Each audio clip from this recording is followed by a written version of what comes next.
ஐயோ, என்னாச்சு? எங்க கூட்டிட்டு வந்திருக்கீங்க? இது நம்மள மாதிரி ஏழைங்க வர ரெஸ்டாரண்ட் இல்ல. இங்க பணக்காரங்க தான் வருவாங்க. அபி, என்னோட சாரிய பாருங்க. கையில பிச்சை தட்டி இல்லாத பிச்சைக்காரி மாதிரி தெரியறேன். என்ன சொல்ற நீ? அபி, நான் சொல்றத ஒரு நிமிஷம் கேளுங்க. அந்த ரெஸ்டாரண்ட்ல சாப்பிடுற பணக்காரங்களை பாருங்க. நமக்கும் அவங்களுக்கும் நிறைய வித்தியாசம் இருக்கு. நீ உண்மையிலேயே ரொம்ப அழகா இருக்க. ட்ரஸ்ட் மீ, வா. அபி, இந்த ரெஸ்டாரண்ட் சிட்டிலேயே ரொம்ப காஸ்ட்லியான ரெஸ்டாரண்ட். இவ்வளவு காஸ்ட்லியான ரெஸ்டாரண்ட்ல நம்ம தண்ணி கூட குடிக்க முடியாது. கவலைப்படாத அனன்யா, இந்த நாளுக்காகத்தான் நான் ரொம்ப நாளா சேர்த்து வச்சிருக்கேன். உன்னோட பர்த்டே அன்னைக்கு. அப்படியா? இந்த பணத்தை சம்பாதிக்க நீ ராத்திரி பகலா ஓடி இருக்க. இத ஒரே நாள்ல செலவு பண்ண நான் விடணுமா? தயவு செஞ்சு எல்லாத்தையும் என்கிட்ட விட்டுடு, நான் பாத்துக்கிறேன். நான் டேபிள் சூஸ் பண்ண போறேன், நீ பின்னாடியே வா. அபினவை தடுக்க அனன்யா அவசரமாக ஓடுகிறாள். அவசரத்தில் ஒரு பணக்காரன் மீது மோதிவிடுகிறாள். அவனது காஸ்ட்லியான சூட்டில் வைன் கொட்டி விடுகிறது. சாரி. டாம்! என்ன மன்னிச்சிடுங்க. நீ குருடா என்ன? இந்த முட்டாளை யார் இங்க உள்ள விட்டது? இந்த சூட்டோட விலை தெரியுமா உனக்கு? இந்த சூட் 20 லட்சம் ரூபாய். சாரி சார், ப்ளீஸ் மன்னிச்சிடுங்க. எனக்கு அது தெரியாது. என்ன? நான் உன்னை ஈஸியா போக விடுவேன்னு நினைச்சியா? சூட்டுக்கான பணத்தை கொடுத்துட்டு போ. இல்லைன்னா என்ன?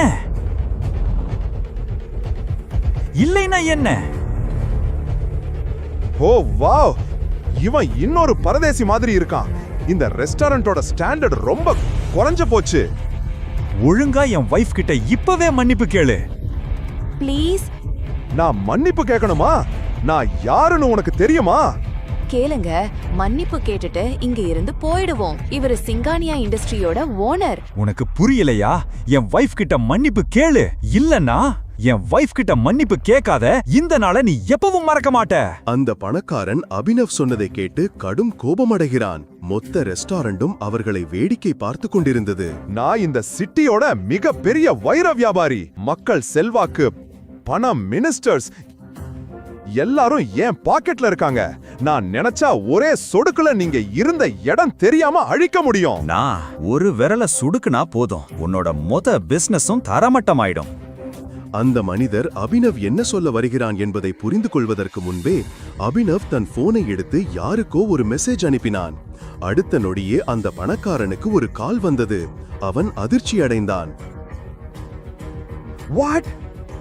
டாட், இதெல்லாம் எப்படி சாத்தியம்?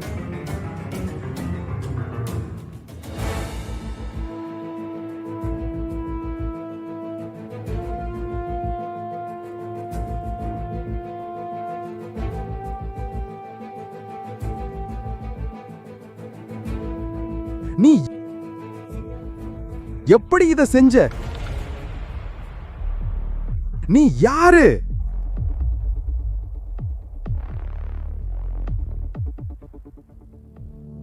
அபினவ் ஒரு ஏழை மருமகன். வேலைக்காரனைப் போல வீட்டு வேலைகள் அனைத்தையும் செய்தான்.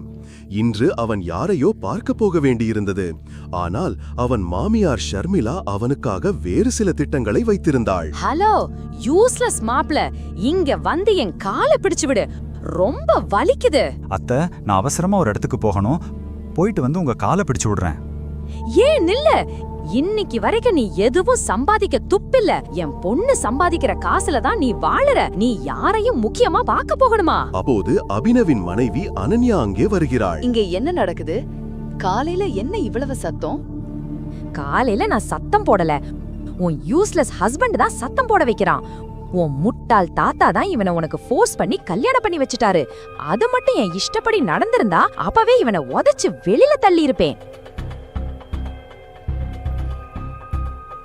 அபினவ், நீ எங்க வேணா போ, ஆனா முதல்ல இவங்க வேலைய முடிச்சிட்டு போ. இல்ல அனன்யா, ஐ எம் சாரி, நான் போயே ஆகணும். அவன் அங்கிருந்து கிளம்புகிறான். இதை பார்த்த ஷர்மிளாவின் கோபம் உச்சத்தை அடைகிறது. அபினவ் தன் மாமியாரின் கோபத்திலிருந்து எப்படி தன்னை காப்பாற்றப் போகிறான்? அபினவ் இன்று அவளின் கோபத்தால் பிரச்சனையில் சிக்கப் போகிறானா?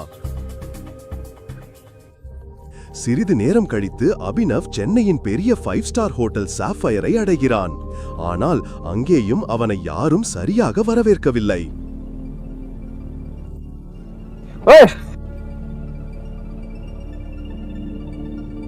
பிச்சைக்காரா, உன் பாக்கெட்ல ஒரு பைசா கூட இல்ல. எதுக்கு இங்க வந்த? சாப்பிடவா? இங்க தண்ணி வாங்கவே உன் வீட்டை எழுதி கொடுக்க வேண்டியிருக்கும். புரிஞ்சுதா? இப்போ இங்க இருந்து கிளம்பு. அபினவின் செருப்புகள் தேய்ந்து போயிருந்தன. அவனது சட்டை கிழிந்திருந்தது. ஹோட்டல் செக்யூரிட்டி அவனை தடுத்து நிறுத்தி அவனது நிழல் கூட ஹோட்டல் மீது விழவிடவில்லை. நான் இந்த ஹோட்டல் ஓனர் மிஸ்டர் அக்ரமா மீட் பண்ண வந்திருக்கேன். என்ன சொன்ன? அக்ரம் சார் உன்னை பார்க்க விரும்புறாரா? எங்க அக்ரம் சார் மாதிரி ஆளை வச்சு பாத்ரூம் கூட கிளீன் செய்ய மாட்டாரு. புரிஞ்சுதா? அக்ரம் சாரை பார்க்கணும்னு சொல்றேன். சீக்கிரம் இங்கிருந்து கிளம்பு. செக்யூரிட்டி கார்ட்ஸ் அபினவை தள்ளிவிடும்போது அபினவை தனது முன்னாள் காதலி வைபவி தனது புதிய காதலனுடன் வருகிறாள். Hey guards.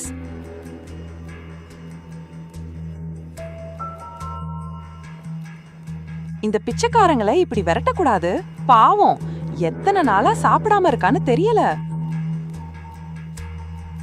ஒன்னு பண்ணுங்க, ஹோட்டல்ல மிச்ச மீதி சாப்பாடு கண்டிப்பா இருக்கும்.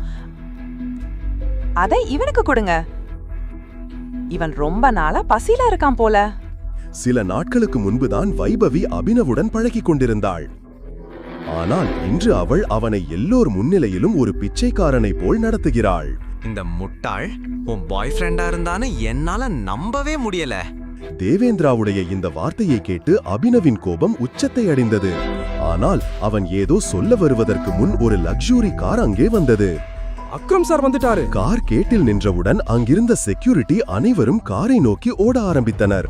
ஹோட்டல் உரிமையாளர் அக்ரம் அந்த காரிலிருந்து இறங்குகிறார். அக்ரமின் பார்வை அபினவை சுற்றி நின்ற கூட்டத்தின் மீது விழுகிறது. அக்ரம் தனது செக்யூரிட்டியிடம் ஹோட்டல் லாபியில் உள்ள கூட்டத்தை பற்றி கேட்கிறார். ஹோட்டல் லாபில ஏன் இவ்வளவு கூட்டம்? தெரியல சார், பிச்சைக்காரன் வந்திருக்கான், நீங்க பார்க்க வர சொன்னதா சொல்றான். என் ஹோட்டல்ல இப்படிப்பட்ட ஆளுங்களை விடாதீங்கன்னு எத்தனை தடவை சொல்லியிருக்கேன். அவனை தூக்கி வெளியே போடுங்க. Okay sir. God knows.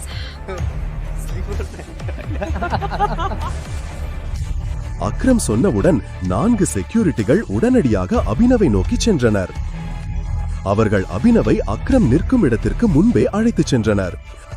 அப்போது அக்ரமின் பார்வை அபினவ் கையில் அணிந்திருந்த மோதிரத்தின் மீது விழுந்தது. அதன் பிறகு நடந்தது அத்தனையும் பார்த்த அனைவரும் அதிர்ச்சி அடைந்தனர். அவனை விட்டுடுங்க. பட் சார், மோதிரத்தை பார்த்தவுடன் அக்ரம் செக்யூரிட்டியை தடுத்து நிறுத்தினார்.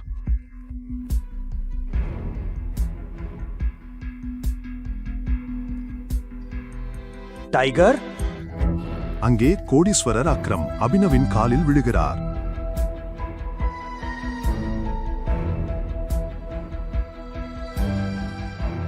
உங்களை என்னால அடையாளம் கண்டுபிடிக்க முடியல. ப்ளீஸ் என்ன மன்னிச்சிடுங்க டைகர். சிட்டியின் மிகப்பெரிய தொழிலதிபர் ஏன் அபினவ் காலில் விழுந்தார்? அந்த மோதிரத்தின் ரகசியம் என்ன? அந்த ரகசியம் எல்லோருக்கும் வெளிப்படுமா?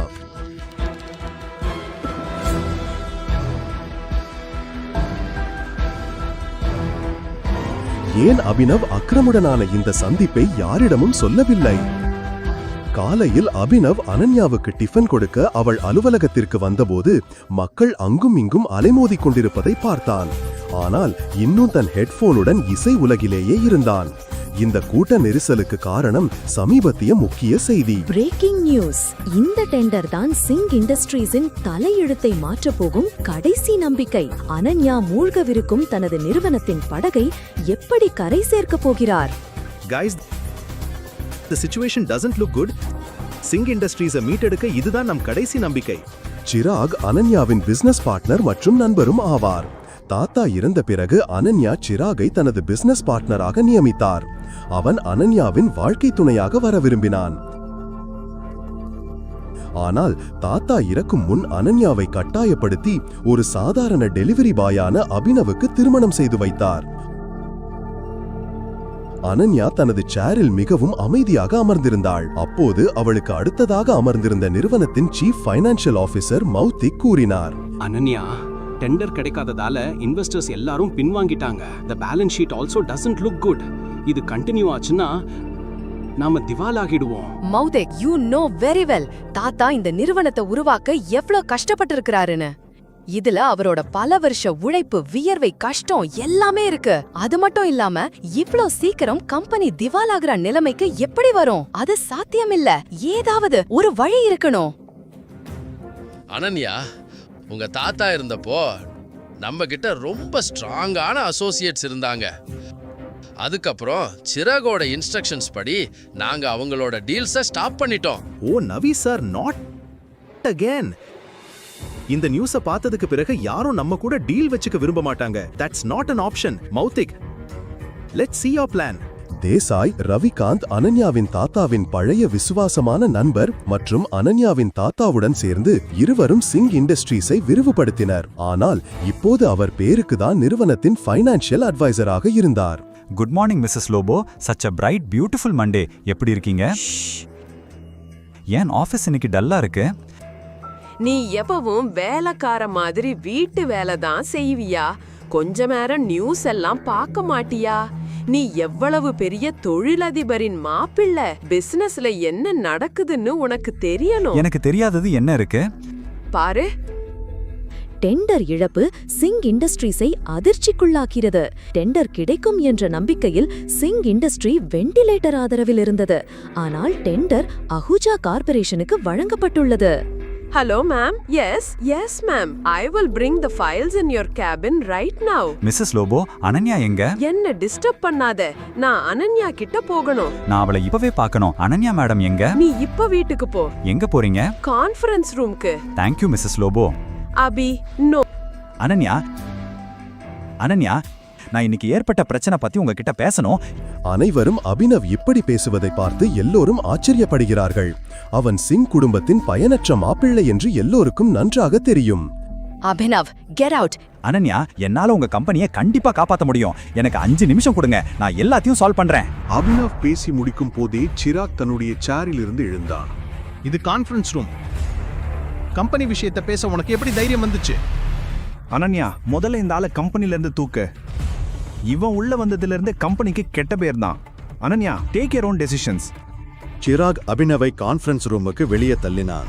செக்யூரிட்டி, டால புடிச்சு வெளியே தள்ளுங்க. வெளியே இருந்தவர்கள் அபினவின் நிலையை பார்த்து பரிதாபப்படத் தொடங்கினர். லோபோ சிராகிடம் கேட்டுக்கொண்டார். Sir, I will take care of this matter. You can go inside for the meeting. சரி. ஓ, நீங்க ஃபைல்ஸை கொண்டு வந்துட்டீங்களா? கொடுங்க. கோபத்தில் கொதித்துக் கொண்டிருந்த சிராக் திரும்பி கான்ஃபரன்ஸ் ரூமுக்குள் சென்றான். Leave him. இவர் ஒண்ணு திருட இல்ல. இவர் உங்க அனன்யா மேடமோட ஹஸ்பண்ட், சிங் குடும்பத்தோட மாப்பிள்ளை. இதெல்லாம் உங்களுக்கு மறந்து போச்சா என்ன? Thank you Mrs Lobo. எனக்கு உங்ககிட்ட கிடைக்கிற மரியாதை அனன்யா கிட்டயும் அவங்க அம்மா கிட்டயும் கூட கிடைக்கிறது இல்ல. You idiot. Come with me right now.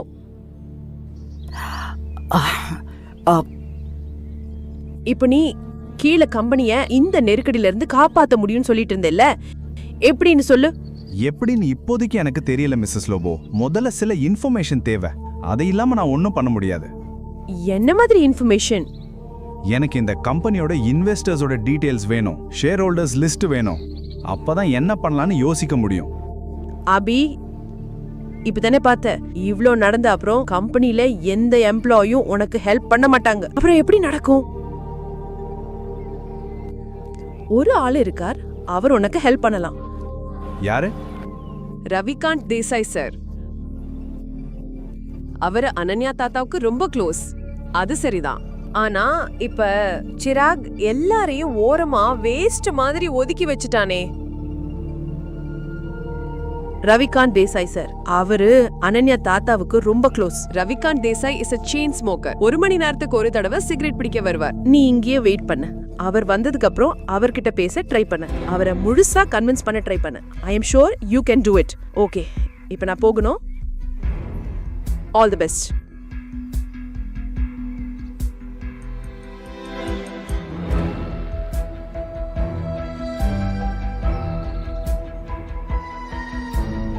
வணக்கம் மினிஸ்டர் சார், எப்படி இருக்கீங்க? அபினவ் சார், நீங்க எனக்கு கால் பண்ணிருக்கீங்களா? கண்டிப்பா என்னோட லக் தான். அட இல்லங்க, எனக்கு உங்ககிட்ட ஒரு சின்ன வேலை இருந்துச்சு. ஒரு ஏழை டெலிவரி பாயான அபினவுக்கு மினிஸ்டரை எப்படி தெரியும்? மினிஸ்டர் ஏன் அபினவிடம் போனில் இவ்வளவு பணிவாக பேசுகிறார்? அபினவ் மினிஸ்டரிடம் ஏதோ சொல்லிக் கொண்டிருந்த போதுதான் ரவிகாந்த் தேசாய் அதாவது ரவிகாந்த் அந்த இடத்திற்கு வருகிறார். ஆமா மினிஸ்டர் சார், ஃபாரின் டீடைல்ஸ் எல்லாம் கண்டுபிடிங்க, எனக்கு திரும்ப கால் பண்ணுங்க. நான் இப்ப வச்சிடுறேன் சார்.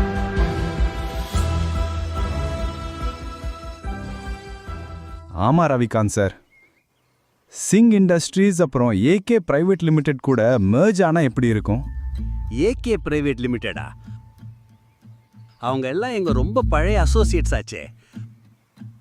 ஆனா அபினவ், உனக்கு அவங்கள பத்தி எப்படி தெரியும்? அதற்கு பிறகு அபினவ் ரவிகாந்திடம் ஏதோ ஒரு விஷயத்தை சொல்ல, அதை கேட்டதும் அவருக்கு தலையை சுற்றியது போல் இருந்தது. அவர் தன் சிகரெட்டை மீண்டும் உள்ளே வைத்துவிட்டு அபினவை கான்ஃபரன்ஸ் ரூமிற்கு அழைத்துச் சென்றார். அடே பிச்சைக்காரா, நீ இன்னும் இங்க இருந்து போகலையா? Behave your self. அனன்யா, நாம அபினவுக்கு ஒரு சான்ஸ் கொடுக்கணும். He has an excellent plan. பிளானா? தெருவில் சுத்துறவங்ககிட்டயா? இங்க பாரு, உனக்கு வயசு எவ்வளவு இருக்கோ அதை விட அதிகமா இந்த கம்பெனியை நான் நடத்தின அனுபவம் இருக்கு. நாம அபினவ் சொல்றத கேட்கணும். அவன் சொல்றதுல ஒரு பாயிண்ட் இருக்கு. எப்படி இப்படியெல்லாம் சொல்ல முடியும்? நீங்க என்ன சொல்ல வரீங்க? இந்த பிரச்சனைகளுக்கு இடையில் அனன்யா ஆழ்ந்த யோசனையில் அமர்ந்திருந்தாள். அவளுக்கு அவளுடைய தாத்தா சொன்ன விஷயம் ஞாபகத்திற்கு வந்தது.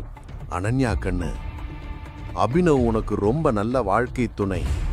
எப்பவும் ஞாபகம் வச்சுக்கோ. உனக்கோ இல்ல சிங் இண்டஸ்ட்ரீஸுக்கோ எப்ப கஷ்டம் வந்தாலும் அபினவ் தான் உன்னை அதிலிருந்து வெளியே கொண்டு வருவான். அங்கு நடந்து கொண்டிருந்த சண்டையை பார்த்து அனன்யா சத்தமாக கத்தினாள். சிராக், மறந்துடாத, இந்த கம்பெனி என்னோடது. எந்த டிசிஷன் எடுக்கிறதுக்கும் எனக்கு இங்க பவர் இருக்கு. Sit down.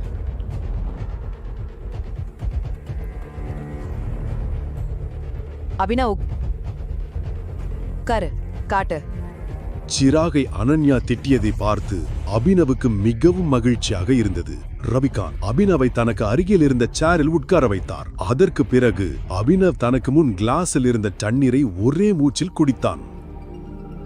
அனன்யா, எனக்கு முதல்ல கம்பெனியோட இன்வெஸ்டர்ஸ் டீடைல்ஸ் வேணும், ஷேர் ஹோல்டர்ஸ் லிஸ்ட் வேணும், அப்புறம் பேலன்ஸ் ஷீட் பார்க்கணும். அப்பதான் என்ன பண்ணான்னு யோசிக்க முடியும். This is too much. நாம இப்படி யாரோ ஒருத்தர்கிட்ட நம்ம கம்பெனியோட டீடைல்ஸை கொடுக்க முடியாது. மௌத்திக், லேப்டாப் பாஸ் பண்ணுங்க. இன்னும் இந்த கழுத பேசுறத கேட்டுக்கிட்டு இருக்கியா? போதும், நிறுத்து. Chirag, why don't you mind your language? ஏன் அபினவ் என் புருஷன்னு மறந்துடுற? 2 வருடத்தில் முதல் முறையாக அனன்யா அபினவிற்காக சண்டை போடுவதை பார்த்தான்.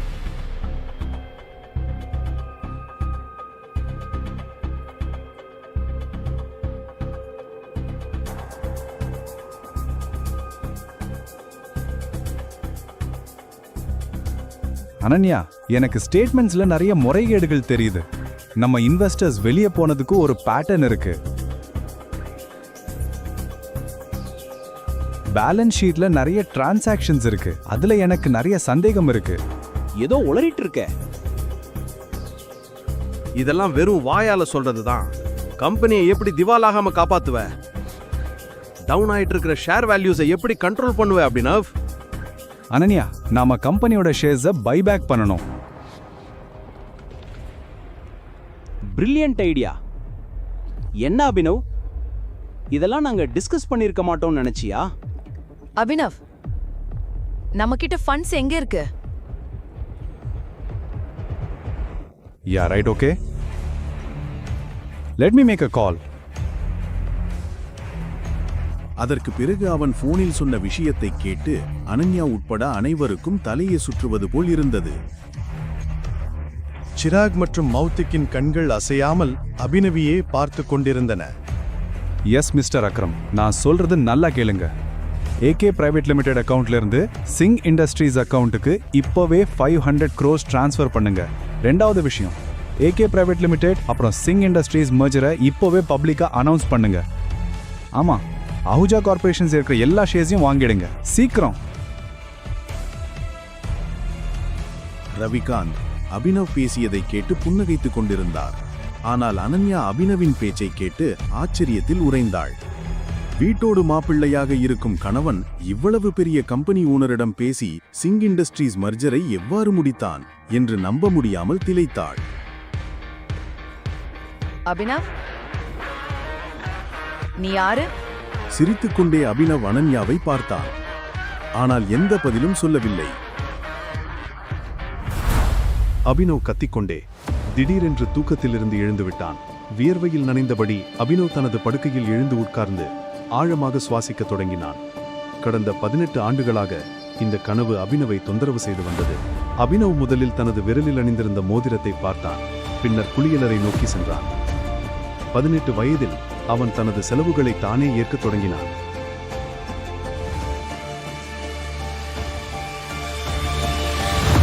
அவனது வாழ்க்கையில் ஒரே ஒரு மகிழ்ச்சிதான் இருந்தது, அவனது காதலி வைபவி.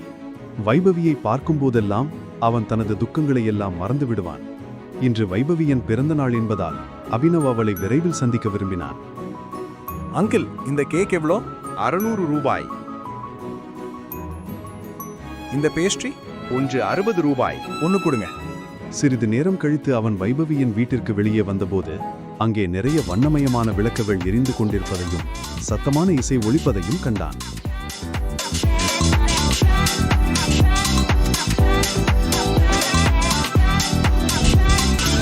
வைபவி, இதெல்லாம் என்ன?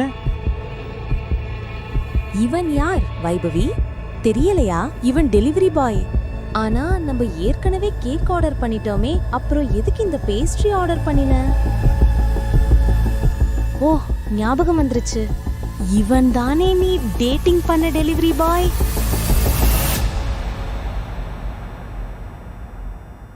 ஓ கம் ஆன் வைபவி, நீ இவ்ளோ சீப்பா நடந்துக்குவன்னு நான் நினைக்கவே இல்ல. பேப், ஹாப்பி பர்த்டே பேப். தேவேந்திரனை அபினவுக்கு நன்றாக தெரியும். அவன் ஒரு பெரிய பணக்காரரின் மகன். எப்போதும் வைபவியை சுற்றியே வட்டமிட்டுக் கொண்டிருப்பான். தேவேன் அங்கே இருப்பதைக் கண்டதும் அபினவின் மனம் வேதனைப்பட்டது. தேவேனின் கையில் ஒரு பெரிய பரிசு இருந்தது. அதற்கு முன் அபினவின் கையில் இருந்த சிறிய பேஸ்ட்ரி பை ஒன்றுமில்லை என்பது போல் தோன்றியது. நான் உன்னை பிரேக்கப் பண்றேன். வாட்? வேற என்ன? அந்த பொண்ணு எவ்வளவு நாளைக்கு இப்படி உன்ன மாதிரி ஒரு பிச்சைக்காரன் கூட பாதி பேஸ்ட்ரியை சாப்பிட்டுக்கிட்டு இருப்பா?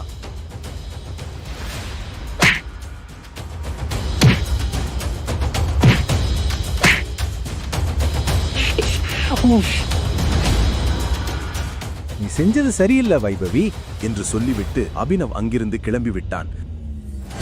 அவனது கண்களில் கண்ணீர் பெருகியது. அவனது இதயம் நொறுங்கி போயிருந்தது.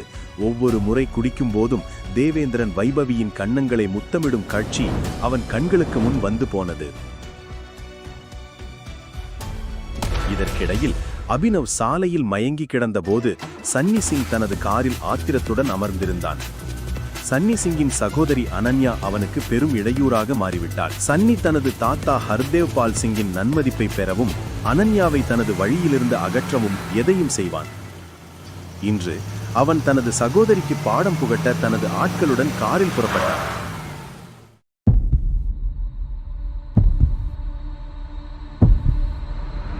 சன்னியின் ஆட்கள் அபினவை தூக்கி நேராக அறை எண் 409 நுழைந்தனர். அவனோட ட்ரெஸ்ஸை கழட்டிட்டு அவனை பெட்ல படுக்க வை. அவன் ட்ரெஸ்ஸை கழட்டு என்று அவன் அவர்களிடம் மிக மெதுவாக சொன்னான். அங்கே சன்னியின் சகோதரி அனன்யா ஏற்கனவே உறங்கிக் கொண்டிருந்தாள். காலையில் அபினவ் புரண்டு படுத்தபோது அவனது கை ஒரு மென்மையான கையுடன் மோதியது. அபினவ் விழித்தெழுந்து பார்த்தான். அவன் ஒரு அந்நிய பெண்ணின் அருகில் படுத்திருந்தான்.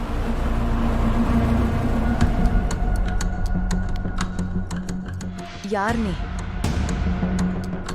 என்னோட ரூம்ல என்ன பண்ணிட்டு இருக்க? நீ என்ன பண்ண?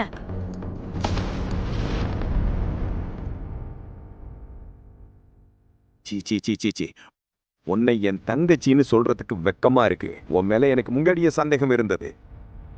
நான் தாத்தா கிட்ட நிறைய தடவை சொல்லிட்டேன்.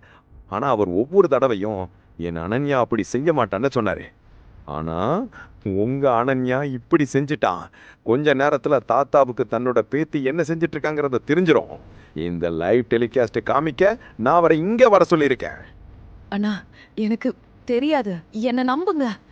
என்ன நடந்தது? இது எப்படி நடந்தது? இந்த பையன் யாருன்னு எனக்கு தெரியாது. எங்களுக்கு நடுவில் எதுவும் நடக்கல. அபினவ் விளக்கம் கொடுப்பதற்கு முன் சன்னியின் தாத்தா ஹர்தேவ் பால் சிங் அறைக்கு வந்துவிட்டார். அவர்களது உடை அவர்கள் மிக வசதியான மனிதர்கள் என்பதை உணர்த்தியது.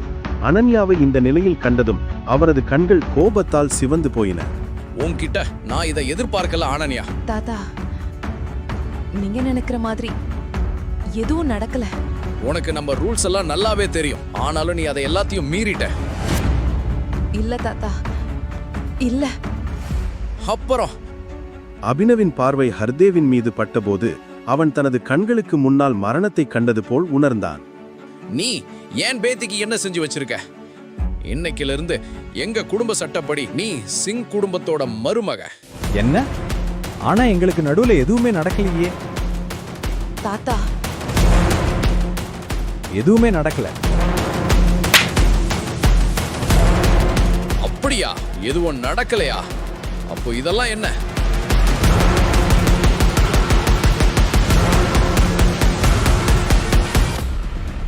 அபினவ் எதையும் புரிந்து கொள்வதற்கு முன் ஹர்தேவின் ஆட்கள் அவனை தாக்கத் தொடங்கினர். ஹர்தேவின் வயதை கருதி அபினவ் தன்னை கட்டுப்படுத்திக் கொண்டான். அனன்யா, இவனை ஹாஸ்பிட்டலுக்கு அனுப்பு. அவனும் சாயங்காலம் அக்ரமோட பார்ட்டிக்கு ரெடி ஆகட்டும்.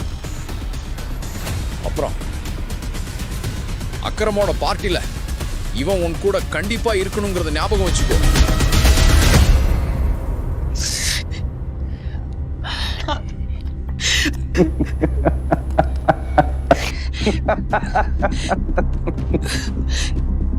ஏன் என் வாழ்க்கையை அழிச்ச? ஏன்? இந்த கேள்விக்கு அபினவிடம் எந்த பதிலும் இல்லை. அபினவ் பிறகு மாலை அக்ரமின் பார்ட்டிக்காக தயாராக ஆரம்பித்தான். அவன் ஹர்தேவ் பற்றி யோசித்துக் கொண்டிருந்தான். ஹர்தேவையும் அவனது ஆட்களையும் கண்டு அவனுக்கு பயமில்லை. ஆனால் அனன்யா ஏற்கனவே நிறைய பிரச்சனைகளில் இருந்ததால் தன்னால் அவளுக்கு மேலும் பிரச்சனைகளை ஏற்படுத்த அவன் விரும்பவில்லை. அபினவிடம் ஒரு பிளேசர் மட்டுமே இருந்தது. அதுவும் அவனது தந்தையுடையது. அது கிழிந்து சில இடங்களில் நூல் இழந்து இருந்தது. ஆனால் அபினவ் அதை அணியும் போது அதன் அழகு பிளேசரின் அனைத்து குறைபாடுகளையும் மறைத்தது. அபினவின் யூகம் சரிதான். அனன்யாவின் வீடு மிகவும் பிரம்மாண்டமாக இருந்தது. அவள் ஒரு பணக்கார குடும்பத்தைச் சேர்ந்த பெண். அனன்யாவின் செருப்பு அபினவ் ஒரு மாதம் சம்பாதிக்கும் பணத்தை விட அதிகம்.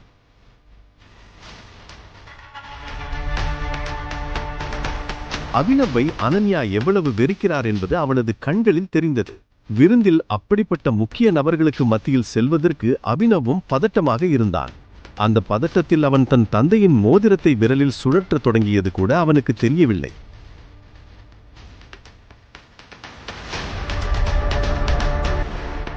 இந்த மோதிரத்தை கழட்டுங்க.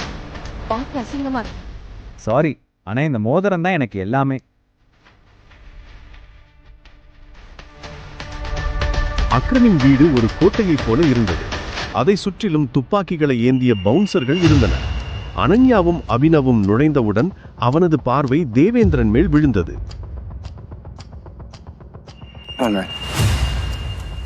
நீங்க என்ன பண்ற பாஸ்? அவர் என் கணவர். அனன்யா, உனக்கு பைத்தியம் பிடிச்சிருச்சா?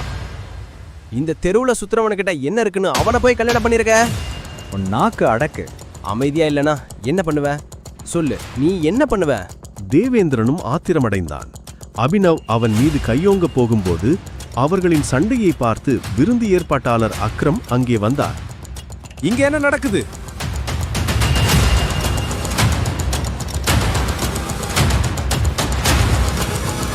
அக்ரம் சார், இவனை பாருங்க. இவன் ஒரு கிரிமினல்.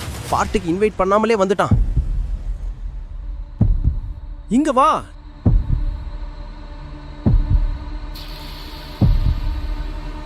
நீ யாரு? இப்படி இங்க வந்த? ஆக்சுவலி அவர் என்னோட ஹஸ்பண்ட். அக்ரம் அனன்யாவை நம்பவில்லை.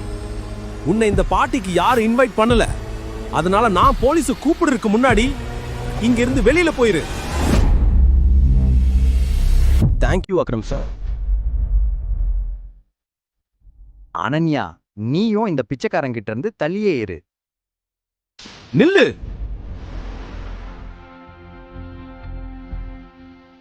அக்ரம் அபினன் மேல் நோக்கி ஓடி அவனது மோதிரத்தை பார்க்க தொடங்கினார்.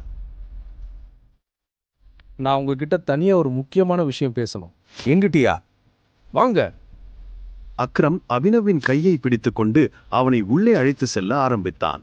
அனன்யா, தேவேந்திரன், சன்னி மற்றும் விருந்திலிருந்த மற்றவர்கள் இதை பார்த்து ஆச்சரியப்பட்டனர். சிறிது நேரம் கழித்து அவர்கள் அக்ரமின் அறைக்கு வந்தவுடன் அக்ரம் கதவை மூடிவிட்டு அபினவின் அருகில் வந்து சொன்னார். உங்க மோதிரத்தை பார்க்கலாமா? எதுக்கு? பயப்படாதீங்க, நான் அதை கேட்க போறதில்ல. அது சும்மா பார்க்கணும், அவ்வளோதான். ப்ளீஸ்.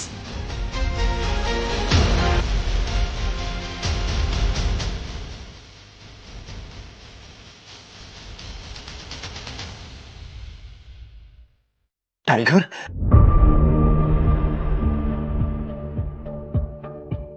டைகர்! அக்ரமின் வாயிலிருக்கு இந்த வார்த்தையை கேட்டதும் அபினவ் ஆச்சரியத்தில் உறைந்தான். தன் தந்தையை பிரிவதற்கு முன் அபினவிடம் சொன்ன கடைசி வார்த்தைகள் அவனுக்கு திடீரென நினைவுக்கு வந்தன. Run tiger, run tiger, run! ஆனால் அபினவ் அதிர்ச்சி அடைந்தான். அக்ரமிற்கு இவையெல்லாம் எப்படி தெரியும் என்று அவனுக்கு புரியவில்லை. கடைசியா உங்களை கண்டுபிடிச்சிட்டேன் டைகர். டைகர்? ஆமா, கடந்த 18 வருஷமா உங்களை தேடிக்கிட்டு இருந்தேன். நீங்க தான் எங்க டைகர், எங்களோட ஆயிரக்கணக்கான கோடி சாம்ராஜ்யத்தோட வாரிசு. நாங்க 3 ஃப்ரெண்ட்ஸ் சேர்ந்து ஆரம்பிச்சோம். நானும், உங்க அப்பா சஞ்சய் கார்வாலும், அப்புறம் ராணா அக்னிஹோத்ரி. அங்க பாருங்க. இவ்வளவு சொல்லிவிட்டு அக்ரம் சுவரில் தொங்கிக் கொண்டிருந்த ஒரு படத்தை காட்டினான். அதில் சஞ்சய், அக்ரம் மற்றும் ராணா அனைவரும் இருந்தனர். ராணாவை பார்த்ததும் அபினவ் அதிர்ச்சி அடைந்தான். அவன் ஒவ்வொரு காலையிலும் கண் விழிக்கும் போது கண்ட கனவு மீண்டும் அவன் கண்முன் வந்தது. அன்று இரவு அபினவின் தந்தையை சுட்டவன் ராணா. அபினவின் வாழ்க்கை ஒரே இரவில் தலைகீழாக மாறியிருந்தது. தனக்கு என்ன நடந்தது என்று அவனால் இன்னும் நம்ப முடியவில்லை. அவன் கையில் தன் தந்தையின் படம் இருந்தது. ஆனால் அந்த புகைப்படத்தில் ராணா அவனை கோபமான கண்களுடன் பார்த்து கொண்டிருந்தான். அவனுக்கு வாய்ப்பு கிடைத்தால் தன் தந்தையின் மரணத்திற்கு இப்போதே பழிவாங்கி விடுவான். கேட்க மறந்துட்டேன். இத்தனை வருஷமா எங்க போனீங்க? எங்க இருந்தீங்க? அப்பா போனதுக்கு அப்புறம் நான் ஒரு அனாதை இல்லத்துல வளர்ந்தேன். பல வருஷத்துக்கு அப்புறம் அங்கே இருந்து கிளம்பி என் படிப்புக்காக பணம் சேர்க்க வேலை செய்ய ஆரம்பிச்சேன். ஆனா அந்த டைம்ல நீங்கெல்லாம் ஏன் என்ன தேடல? டைகர், நான் உங்களை தேட முயற்சி பண்ணலான்னு இல்ல. நான் உங்ககிட்ட சொன்னது போல உங்க அப்பா போனதுக்கு அப்புறம் மாஃபியா உலகத்துல ஒரே பிரச்சனையா இருந்துச்சு. நாங்க அதையும் உங்களை தேடுற வேலையும் செஞ்சுட்டு தான் இருந்தோம். ஆனா நாளாக ஆக உங்க முகமும் மாறி போச்சு. அதனால உங்களை கண்டுபிடிக்கிறது ரொம்ப கஷ்டமா இருந்துச்சு. இப்போ உங்களை கண்டுபிடிச்சாச்சு. இப்போ மாண்டியும் மற்றவங்களும் உங்களை பார்த்தா ரொம்ப சந்தோஷப்படுவாங்க. மாண்டி பெயரை கேட்டதும் அபினவுக்கு கோபம் வந்தது. மாண்டி ஒரு துரோகியின் மகன். அபினவ் அந்த துரோகியின் மகனை சந்திக்கவோ பேசவோ விரும்பவில்லை. ஆனா அப்பா இந்த மாஃபியா குரூப் பத்தி என்கிட்ட எதுவுமே சொன்னதில்ல. அவர் நினைச்சிருந்தா சொல்லியிருக்கலாம். நீங்க அப்போ சின்ன பையன். ஒருவேளை அதனாலதான் சஞ்சய் உங்களை இதெல்லாம் விட்டு தள்ளி வச்சிருந்திருப்பாரு. ஆனா என்னை நம்புங்க, நான் உங்களை கண்டுபிடிக்க ரொம்ப கஷ்டப்பட்டேன். இப்போ உங்களை கண்டுபிடிச்சாச்சு. தி மாஃபியா கிங் திரும்பவும் உயிர் பெறும். சியர்ஸ்! அபினவின் மனதில் மீண்டும் அந்த பதவி உயர்வு பெறுமா போன்ற பல கேள்விகள் எழுந்தன. ராணாவின் ரகசியம் அக்ரமிற்கும் மற்றவர்களுக்கும் ஏன் தெரியவில்லை? ஒரு துரோகியின் மகன் ஏன் அபினவின் சிம்மாசனத்தில் அமர்ந்திருக்கிறான் என்று அவனால் புரிந்து கொள்ள முடியவில்லை. அபினவ் தனக்குத்தானே பதில் சொல்வதற்கு முன் அக்ரம் அபினவிடம் வந்து 50 கோடி ரூபாய் காசோலையை கொடுத்தான். இதோ இத வச்சுக்கோங்க. டைகர் பொசிஷன் உங்களுக்கு கிடைக்கிற வரைக்கும் இது உங்களுக்கு தேவைப்படும். அபினவ் அக்ரமின் கையில் இருந்து காசோலையை வாங்கி பார்த்தான். அவன் வாழ்க்கை தலைகீழாக மாறியிருந்தது. ஆனால் இன்னும் பல கேள்விகளுக்கு அவனுக்கு பதில் கிடைக்கவில்லை. இன்னொரு விஷயம், இப்போதைக்கு உங்களோட உண்மையான அடையாளம் யாருக்கும் தெரியக்கூடாது. சோ இப்ப வரைக்கும் நீங்க எப்படி இருந்தீங்களோ அப்படியே இருங்க, சரியா? அபினவ் சம்மதித்து தலையிசைத்தான். இருவரும் அறையை விட்டு வெளியே வந்தனர். இதற்கிடையில் அனன்யா அபினவும் அக்ரமும் இருந்த அறையின் கதவை கவலையுடன் பார்த்து கொண்டிருந்தாள். இருவருக்கும் இடையில் என்ன நடக்கிறது? அபினவ் வெளியே வர ஏன் இவ்வளவு நேரம் எடுத்துக்கொள்கிறான் என்பதை அறிய அவள் ஆவலுடன் இருந்தாள். அபினவ் இன்னைக்கு அந்த மோசமான மெடிசினை தான் டேஸ்ட் பண்ண போறான் போல. ரொம்ப சோகமா இருக்குல்ல? கல்யாணத்துக்கு அப்புறம் அந்த பாவப்பட்டவன் என்ஜாய் பண்றதுக்கு முன்னாடியே செத்து போயிடுவான். இதை கேட்டதும் அனன்யா அதிர்ச்சி அடைந்தாள். யாரையாவது கொல்வது அக்ரமிற்கு பெரிய விஷயம் அல்ல என்று அவளுக்கு தெரியும். அக்ரம் சார் இவனை மாதிரி சாக்கடைகளை சும்மா விட மாட்டார், தொடச்சி எடுப்பாரு. பாரு, இவனும் உயிரோட இருக்க மாட்டான். கல்யாணம் ஆனதுக்கு அப்புறம் சாகிறதுன்னு சொல்லுவாங்கல்ல, அந்த பழமொழி உண்மையாகும். இதை கேட்டு அனன்யாவுக்கு வருத்தமாக இருந்தது. அடுத்தவர் மரணத்தில் எப்படி யாராவது மகிழ்ச்சி அடைய முடியும்? ப்ளீஸ் அட்லீஸ்ட் அவரை பத்தி இந்த மாதிரி பேசாதீங்க. அப்புறம் என்ன மாதிரி பேசணும்? அவனோட லட்சணம் அந்த மாதிரி இருந்தா அதுக்கேத்த மாதிரி தானே பேசுவாங்க. தேவன், அவ சொல்றதும் சரிதான், நீ சொன்னதும் கரெக்ட் தான். நாம அவரை பத்தி அப்படி பேசக்கூடாது.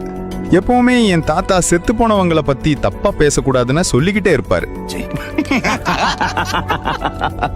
ஐயோ கடவுளே. அனன்யா எதையாவது சொல்வதற்குள் அக்ரம் அபினவுடன் வெளியே வந்தார். அபினவின் உடலில் ஒரு சிறிய கீறல் கூட இல்லை. தேவேனும் சன்னியும் அதை பார்த்ததும் அதிர்ச்சியில் வாயடைத்து போய் நின்றனர். அவனை பார்த்தா அக்ரம் சார் அவனை தொட்ட மாதிரி கூட தெரியலையே. எப்படியோ அவங்க 2 பேரும் ரூமுக்குள்ள இருந்தப்பவே அவன் மூக்கு உடைஞ்சிருக்கணுமே. ஆனா அவன்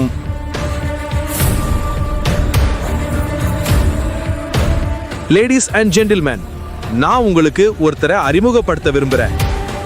இவர்தான் அபினவ், என் பழைய டிரைவரோட பையன்.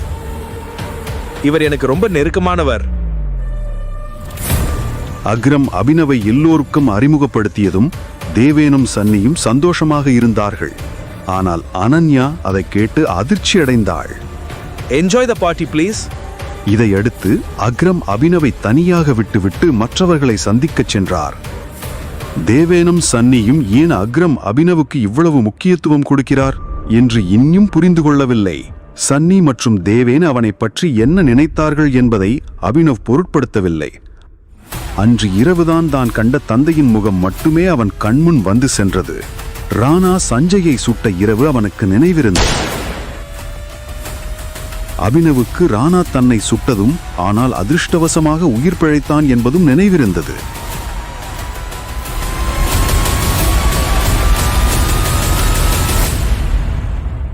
நீ உன் சொந்த கால்ல நடந்து வெளியே வர முடியும்னு நான் நினைக்கவே இல்லை.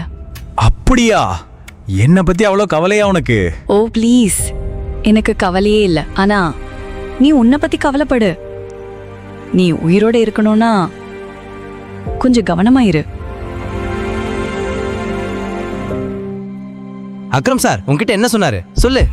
தேவை மாதிரி ஒரு கழுதை உன்கிட்ட ஏதாவது கேள்வி கேட்டா அதுக்கு பதில் சொல்லாதன்னு சொன்னார். உன்னனா? தேவன் அவனை திட்டினான். ஆனால் அபினவ் அதை கண்டுகொள்ளவே இல்லை. அந்த நேரத்தில் அவன் மனதில் பல முக்கியமான விஷயங்கள் ஓடிக்கொண்டிருந்தன. இதற்கு பிறகு விருந்தின் மீதமுள்ள நேரம் அனன்யா அபினவுடன் எதுவும் பேசவில்லை. என் வீடு பக்கத்துல இருக்கு, நாம அங்க போலாம். நான் உன்னோட உன் வீட்டுக்கு வருவேன்னு நீ எப்படி நினைச்ச? உன் நிலைமை இப்படி இருக்கு, அப்போ உன் வீடு எப்படி இருக்கும்? நீ என் மனைவி, என் கூட வாழலன்னா யார் கூட வாழ்வ? இங்க பாரு, இந்த மாதிரி மட்டமான லாஜிக் உன் பாக்கெட்ல வச்சுக்கோ. முதல்ல நீ எப்படி என் பெட்ல வந்தேன்னு சொல்லு. நானும் உன்னை அதே கேள்விதான் கேட்கணும். நல்ல பாயிண்ட். ஆனா நான் உன் வீட்டுக்கு வந்து வாழ மாட்டேன். நான் என் வீட்டுக்கு போறேன், ஓகேவா? அப்புறம் ஃபியூச்சர்ல அது கம்பல்சரா இருந்தா நான் உன் வீட்டுல தங்க மாட்டேன். நீ என் வீட்டுக்கு ஒரு வேலைக்கார மாதிரி வந்து வாழ்வ, புரியுதா? அபினவ் முதலில் அவளை பார்த்தான். பிறகு தன் விரலில் இருந்த மோதிரத்தை பார்த்தான். அந்த மோதிரம் இன்று இல்லை என்றால் அவனுக்கு என்ன நடந்திருக்கும் என்று யாருக்கு தெரியும்?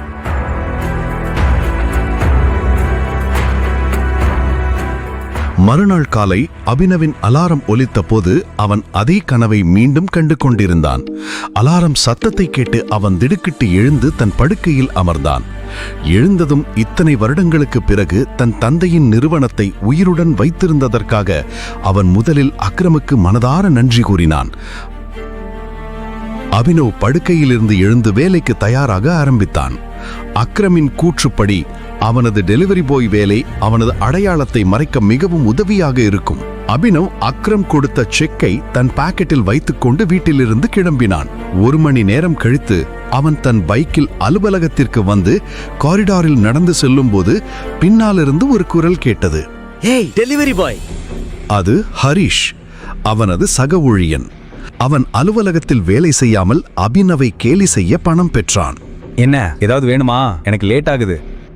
ஏய், நீ மீட்டிங் போறியா? பாஸ் உன்னை கூப்பிடுறாரு. அப்புறம் பிரதர், நேத்து யாருக்கும் சொல்லாம எங்க போன? உங்க அப்பா கல்யாண ஊர்வலத்துக்கு போனியா என்ன? இதை கேட்டதும் அபினவின் நரம்புகள் கோபத்தால் வெடித்துவிடும் போலிருந்தது. ஒரே அடியில் ஹரிஷின் அனைத்து பற்களையும் அவனால் உடைத்திருக்க முடியும். ஆனால் அவன் தன்னை அமைதிப்படுத்திக் கொண்டு பதில் சொல்லாமல் தன் பாஸின் கேபினுக்கு சென்றான். Good morning sir. இந்த காலையில குட்டா இருக்கிறது என்ன? இந்த கேள்விக்கு அபினவிடம் பதிலில்லை. அதனால் அவர் பாஸ் தொடர்ந்தார். நேத்து யார்கிட்டயும் சொல்லாம எங்க கிளம்பி போன?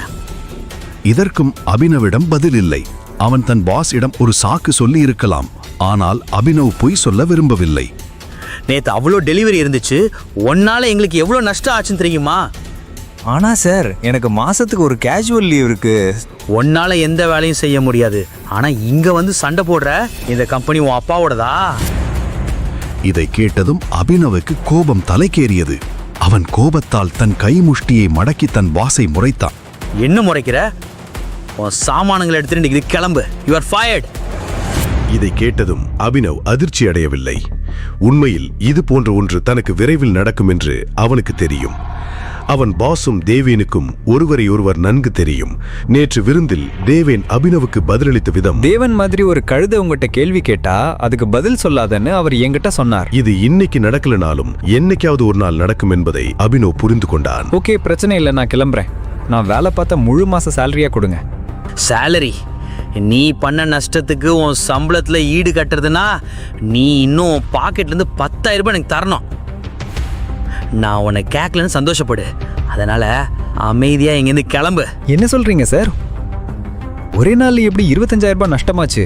எனக்கு என் சேலரி கிடைக்கிற வரைக்கும் நான் இங்க இருந்து கிளம்ப மாட்டேன். என் சேலரியை கொடுங்க. சேலரி? இங்க பாரு, இப்பவே உனக்கு உன்னோட சேலரியை கொடுக்குறேன்.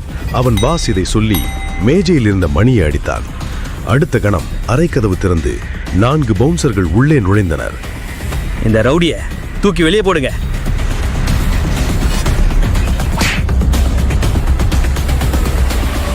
பாஸ் இதை சொன்னதும் அவர்கள் 4வரும் அபினவை தாக்க விரைந்தனர். ஆனால் அவர்களில் யாரும் அபினவை தாக்குவதற்கு முன் அபினவ் அவர்களை கீழே தள்ளிவிட்டான். அவன் ஒருவரின் கையை உடைத்தான், ஒருவரின் காலை உடைத்தான், ஒருவரின் வயிற்றில் குத்தினான், ஒருவரின் மார்பில் உதைத்தான். ஒரு நொடியில் பாஸின் ஆட்கள் அனைவரும் கீழே விழுந்தனர். இதை பார்த்ததும் பாஸ் திகைத்து போனான். அபினவ் இப்போது நேராக பாஸிடம் வந்து அவன் கழுத்தை பிடித்து கேட்டான், என் சேலரி? பாஸ் பயந்து தன் டிராயரிலிருந்து பணத்தை எடுத்து நடுங்கும் கைகளால் அபினவிடம் கொடுத்தான். அபினவ் பணத்தை பார்த்துவிட்டு பாஸின் கழுத்தை விட்டுவிட்டு கிளம்ப ஆரம்பித்தான். கிளம்பும் முன் அவன் பாஸின் கண்களை பார்த்து சொன்னான், ஒரு விஷயம் ஞாபகம் வச்சுக்கோ. இன்னொரு வாட்டி யாருடைய அப்பா கிட்டையாவது உன் பிரச்சனையை வச்சுக்கிட்டீன்னா கழுத்து உன்னோடது, கால் என்னோடது. இதை கேட்டதும் பாஸ் அதிர்ச்சியில் உறைந்தார். அபினவ் ஒரு கோபக்காரன் என்று அவனுக்கு தெரியும். ஆனால் அவன் கோபத்தை அவன் இதற்கு முன் பார்த்ததில்லை. இதற்கிடையில் அபினவ் அலுவலகத்திலிருந்து வெளியே வந்தபோது அவனுக்கு ஒரு தெரியாத எண்ணிலிருந்து அழைப்பு வந்தது. அபினவ் போனை எடுத்தான். ஹலோ, யாரது? டைகர். அக்ரம். ஆமா, சொல்லுங்க. நீங்க ஒருத்தரை சந்திக்கணும்னு நான் விரும்புறேன். அவரும் நம்ம மாஃபியா உலகத்துல ஒரு பெரிய ஆளு. அப்புறம் உங்க அப்பாக்கும் எனக்கும் பெஸ்ட் ஃப்ரெண்டும் கூட, பல்ராஜ். நம்ம டைகர் திரும்பி வந்துட்டான் அப்படின்னு பல்ராஜுக்கு தெரியணும்னு நான் விரும்புறேன். சோ இன்னைக்கு ராத்திரி சஃபயர் ஹோட்டல்ல ஒன்னா டின்னர் சாப்பிடுவோம். நான் உங்களுக்கு அட்ரஸ் அனுப்புறேன், சரியா? See you, bye. அக்ரமின் வாயிலிருந்து பல்ராஜின் பெயரை கேட்டதும் அபினவின் உடல் நடுங்கியது. அவன் பல்ராஜின் பெயரை இதற்கு முன் கேட்டிருந்தான். இந்த நகரத்தில் உள்ள ஒவ்வொரு குழந்தைக்கும் பல்ராஜின் பெயர் தெரியும். ஒவ்வொரு சக்தி வாய்ந்த மனிதனும் அவனது பெயரை கேட்டால் நடுங்குவான். அதனால் அபினவும் அவனை சந்திப்பதில் பதட்டமாக இருந்தான். அவன் பயந்த பல்ராஜ் உண்மையில் அவனது பாஸாக போகிறான். நான் பல்ராஜ் சாரை உண்மையிலே சந்திக்கணும்னு நீங்க நினைக்கிறீங்களா? அவன் இன்னும் பல்ராஜின் பெயரை கேட்டதும் நடுங்கினான். அக்ரமம் அவனது பதட்டத்தை புரிந்து கொண்டான். பல்ராஜ் சாரா? வெறும் பல்ராஜ். நீங்க டைகர் பாஸ். காட்டுல எல்லா மிருகங்களும் டைகர் பேருக்கு பின்னாடி சார்னு சொல்லும். ஆனா டைகர் எந்த மிருகத்தோட பேருக்கு பின்னாடியும் சார்னு சொல்லாது. ஈவினிங் சந்திப்போம். பாய். அக்ரமின் வாயிலிருந்து இதை கேட்டதும் அபினவின் தன்னம்பிக்கை அதிகரித்தது. அவன் இப்போது ஒரு கூண்டிலிருந்து வெளியே வந்து காட்டுக்குள் நுழைந்த ஒரு டைகர் போல உணர்ந்தான். தன் பழைய அலுவலகத்தை விட்டு வெளியேறிய பிறகு அபினவ் வீட்டிற்கு திரும்பினான். அவன் கடைசியாக தன் படுக்கையில் இப்படி ஓய்வெடுத்தது எப்போதென்று அவனுக்கு நினைவில்லை. அவன் மிகுந்த உற்சாகத்துடன் அறையின் கதவை பார்த்து கொண்டிருந்தான்.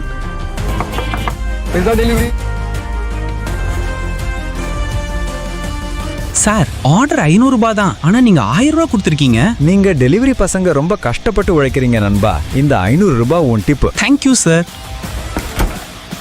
இங்கு அபினவ் பீட்சா பாக்ஸை கவனமாக பார்த்து கொண்டிருந்தான். அவன் கடைசியாக பீட்சா சாப்பிட்டது எப்போதென்று அவனுக்கு நினைவில்லை. தனக்கும் வைபவிக்கும் தனியாக ஒரு வீடு வாங்க திட்டமிட்டிருந்த போது அவளுக்கு மட்டும் ஒரு பீட்சாவை வாங்கி சாப்பிட்டிருந்தாள். எத்தனை ஆசைகளை தியாகம் செய்தான் என்பதை அவன் இன்று உணர்ந்தான். ஆனால் இப்போது அவன் நிறுத்தப் போவதில்லை. மாலையில் அபினவ் சஃபயர் ஹோட்டலுக்கு செல்ல தயாராக ஆரம்பித்தான். அவன் ஒரு கிரே நிற சட்டையும் பிளாக் பேண்டையும் அணிந்தான். அபினவிடம் அணிய சிறந்த உடை எதுவும் இல்லை. அவன் ஹோட்டலை வெளியில் இருந்து பார்த்ததும் திகைத்து போனான். இவ்வளவு பெரிய ஹோட்டலை அவன் இவ்வளவு நெருக்கமாக இதற்கு முன் பார்த்ததே இல்லை. நில்லு! Run tiger run! என்று ராஜன் வலியில் துடித்தபடி தனது 5 வயது மகன் சர்வேஸ்வரனிடம் கூறினார். சில நிமிடங்களுக்கு முன் சென்னையில் உள்ள பெசன்ட் நகர் பீச் ரோட்டில் அதிவேகமாக சீறி பாய்ந்து சென்றது ஒரு ஃபாரின் கார். துரத்தி வந்த ரவுடிகள் அவரை சுற்றி வளைத்தனர். இனி தப்பிப்பது கடினம் என்று புரிந்து கொண்ட ராஜன் எப்படியாவது மகனை மட்டுமாவது காப்பாற்றிவிட துடித்தார். தன் கையில் அணிந்திருந்த புலி முத்திரை பதித்த மோதிரத்தை கழட்டி சர்வேஸ்வரனின் சட்டை பாக்கெட்டுக்குள் திணித்தார். அப்பா, போகாதீங்கப்பா, என்னை விட்டு போகாதீங்கப்பா என்று அழுத சர்வாவை கட்டி அணைத்தவர் பின் அழுத்தமாக அவனது நெற்றியில் முத்தமிட்டார். இல்ல டைகர், ஏன் வாழ்க்கையை நான் வாழ்ந்துட்டேன். நீயாவது தப்பிக்கணும்.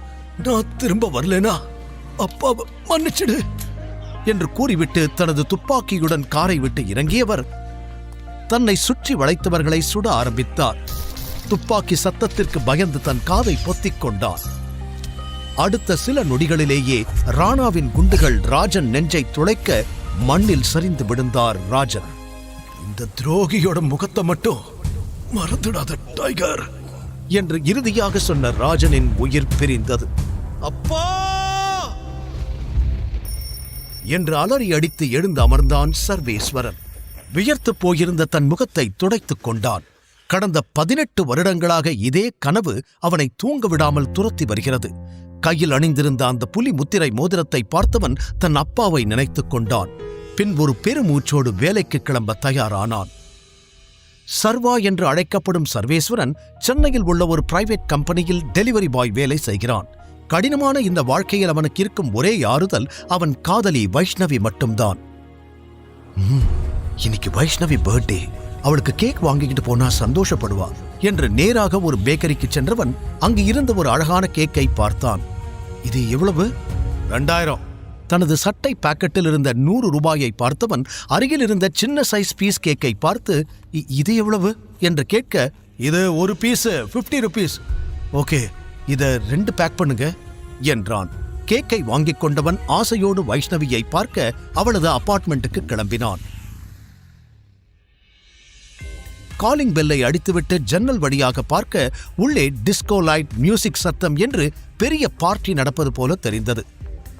சில நொடிகளில் அல்ட்ரா மாடர்ன் ஸ்டைலில் கிளாமராக டிரெஸ் அணிந்திருந்த வைஷ்ணவி கதவை திறந்தாள். அதுவரை அவளை அப்படி பார்த்திராத சர்வா காண்பது அனைத்தும் உண்மைதானா என்ற குழப்பத்தோடு வைஷ்ணவியை பார்த்தான். சர்வா டெலிவரி பாய் டிரெஸ்ஸில் இருப்பதை பார்த்ததும், யாருடே மறுபடியும் கேக் ஆர்டர் பண்ணது என்று ஒருத்தி கேட்க, ஏய் உனக்கு தெரியாதா, இவன் தாண்டி வைஷ்ணவியோட லவ்வர், ஆனா சார் ஒரு டெலிவரி பாயாவும் இருக்காரு என்று இன்னொருவள் கேலியாக சொல்லி சிரிக்க வைஷ்ணவியின் முகம் சிரித்து போனது. சர்வாவும் அவமானத்தில் குறுகி நின்றான். அப்போது பின்னாலிருந்து, ஹே வைஷு பேபி என்று ஒரு 25 வயது ஆண் குரல் கேட்க சர்வா திரும்பினான். கையில் ஒரு காஸ்ட்லி கிஃப்ட் பாக்ஸுடன் நின்று கொண்டிருந்த ஆகாஷ் சர்வாவை கண்டுகொள்ளாமல் அவனை தாண்டி சென்றான். வைஷ்ணவியின் விரல்களில் ஒரு டைமண்ட் ரிங்கை மாட்டிவிட்டு, ஹாப்பி பர்த்டே டார்லிங் என்று கட்டி அணைத்து வாழ்த்து கூறினான். அவனை தடுக்காமல் சிரித்துக்கொண்டே கட்டி அணைத்த வைஷ்ணவி இதுக்கு மேல நடிக்க முடியாது என்று மனதிற்குள் முடிவெடுத்தாள். ஹேய், லிசன் எவ்ரிவன், இனிமே ஆகாஷ் தான் என்னுடைய பாய் ஃப்ரெண்ட், லவர் எல்லாம். இந்த டெலிவரி பாய் சர்வா இல்ல, ஓகே என்று சத்தமாக சொன்னவள் ஆகாஷை தோளோடு தோள் அணைத்துக் கொண்டாள். சர்வாவின் தலையில் இடி விழுந்தது போல பெரும் அதிர்ச்சி. வைஷு, நீ நீ என்ன பேசிக்கிட்டு இருக்க? எதுக்காக இப்படி எல்லாம் பண்ற என்ற அதிர்ச்சியுடன் அவன் கேட்க, அவளை வேற என்னடா பண்ண சொல்ற? உன்ன மாதிரி ஒரு பிச்சைக்காரன் கூட வாழ்க்கை முழுக்க இருந்து கஷ்டப்பட சொல்றியா? அதான் சொல்லிட்டா இல்ல, கிளம்பு என்று ஆகாஷ் நக்கலாய் சொன்னான். அனைவரும் சத்தமாக சிரிக்க சர்வாவின் முகம் கோபத்தில் சிவந்தது, கைகள் முறுக்கேறியது. அடுத்த நொடி அவன் விட்ட பஞ்சில் ஆகாஷின் மூக்கு உடைந்து ரத்தம் கொட்டியது. அவன் ஆ என கத்தி வலியில் துடிக்க கையில் வைத்திருந்த கேக்கை வைஷ்ணவியின் முகத்தின் மீது வீசி எறிந்தவன், சீ, நீ எல்லாம் ஒரு ஆளுன்னு உன்னை போய் சின்சியரா லவ் பண்ணேன் பாரு, என்ன சொல்லணும் என்று கூறியவன் அங்கிருந்து கிளம்பி விட்டான். வெளியே வந்தவன் நேராக வைன் ஷாப் சென்று அனைத்தையும் மறப்பதற்காக கடகடவென குடிக்க ஆரம்பித்தான்.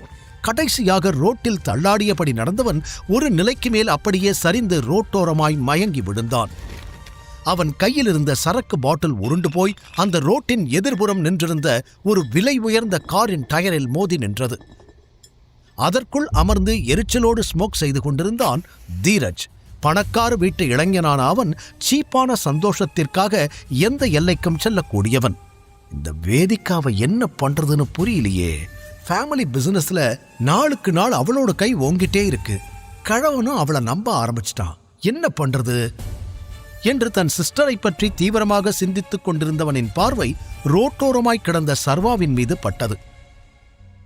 அடுத்த நொடியே ஒரு திட்டத்தை போட்டு மனதிற்குள் சிரித்தவன் தனது நண்பர்களிடம், அவனை தூக்கிடுவாங்கடா. நேராக ஒரு ஸ்டார் ஹோட்டல் முன்பு வந்து நின்றது தீரஜின் கார். டேய், மறக்காம இவன் ட்ரெஸ் எல்லாம் கடட்டிடுங்க என்று சொன்ன தீரஜின் முகத்தில் வஞ்சத்தின் சாயல் அப்பட்டமாக தெரிந்தது.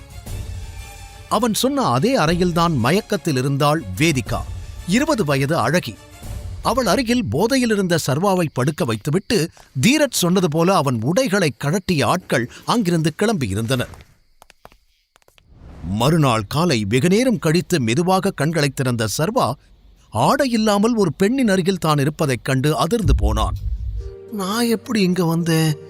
என்ன நடக்குது இங்க என்று மாறி மாறி பார்த்தவன் வேகமாக தனது உடைகளை எடுத்து அணிய ஆரம்பித்தான். அந்த சலசலப்பில் வேதிகாவும் விழித்துக் கொண்டாள். ஏய், யாரா நீ? நீ எப்படி ரூம்குள்ள வந்த? இங்க என்ன பண்ற என்று பதட்டத்தோடு கேட்க ரூமின் கதவு திறக்கப்பட்டது. அவள் அண்ணன் தீரஜ் தன்னுடைய நண்பர்களோடு உள்ளே வந்து வேதிகாவை கேவலமாக பார்த்தான். அவர்களைத் தொடர்ந்து 65 வயது மதிக்கத்தக்க கம்பீரமான ஒரு நபர் கோட் சூட்டில் நரைத்த பெரிய மீசை தாடி கையில் ஸ்டிக்குடன் அந்த ரூமிற்குள் நுழைந்தார். அவர் பெயர் அதியமான். தாத்தா, பாத்தீங்களா இவ என்ன வேலை பண்ணிருக்கான்னு என்று தீரஜ் ஏத்திவிட கோபத்தோடு வேதிகாவை பார்த்தவர் பளார் என அறைந்தார். எப்பேற்பட்ட குடும்பத்துல பிறந்துட்டு என்ன வேலை பண்ணிருக்க நீ என்று அவளை திட்டியவர் அருகிலிருந்த சர்வாவை முறைக்க, சார், நீங்க நினைக்கிற மாதிரி நான் எந்த தப்பும் பண்ணல என்று சற்று தயக்கத்துடன் அவன் ஏதோ சொல்ல வர, என்னடா பண்றதெல்லாம் பண்ணிட்டு நல்லவன் மாதிரி நடிக்கிறியா? டேய், இவனை அடிங்கடா என்று தீரஜ் சொல்ல அவனும் அவனது நண்பர்களும் சர்வாவை அடிக்க ஆரம்பித்தனர். நிறுத்துங்க என்று கத்திய அதியமான் சர்வாவின் சட்டையை பிடித்து இழுத்தார். யாருடா நீ? எவ்வளோ தைரியம் இருந்தா எங்க வீட்டு பொண்ணு மேல கை வச்சிருப்ப என்று கத்தினார்.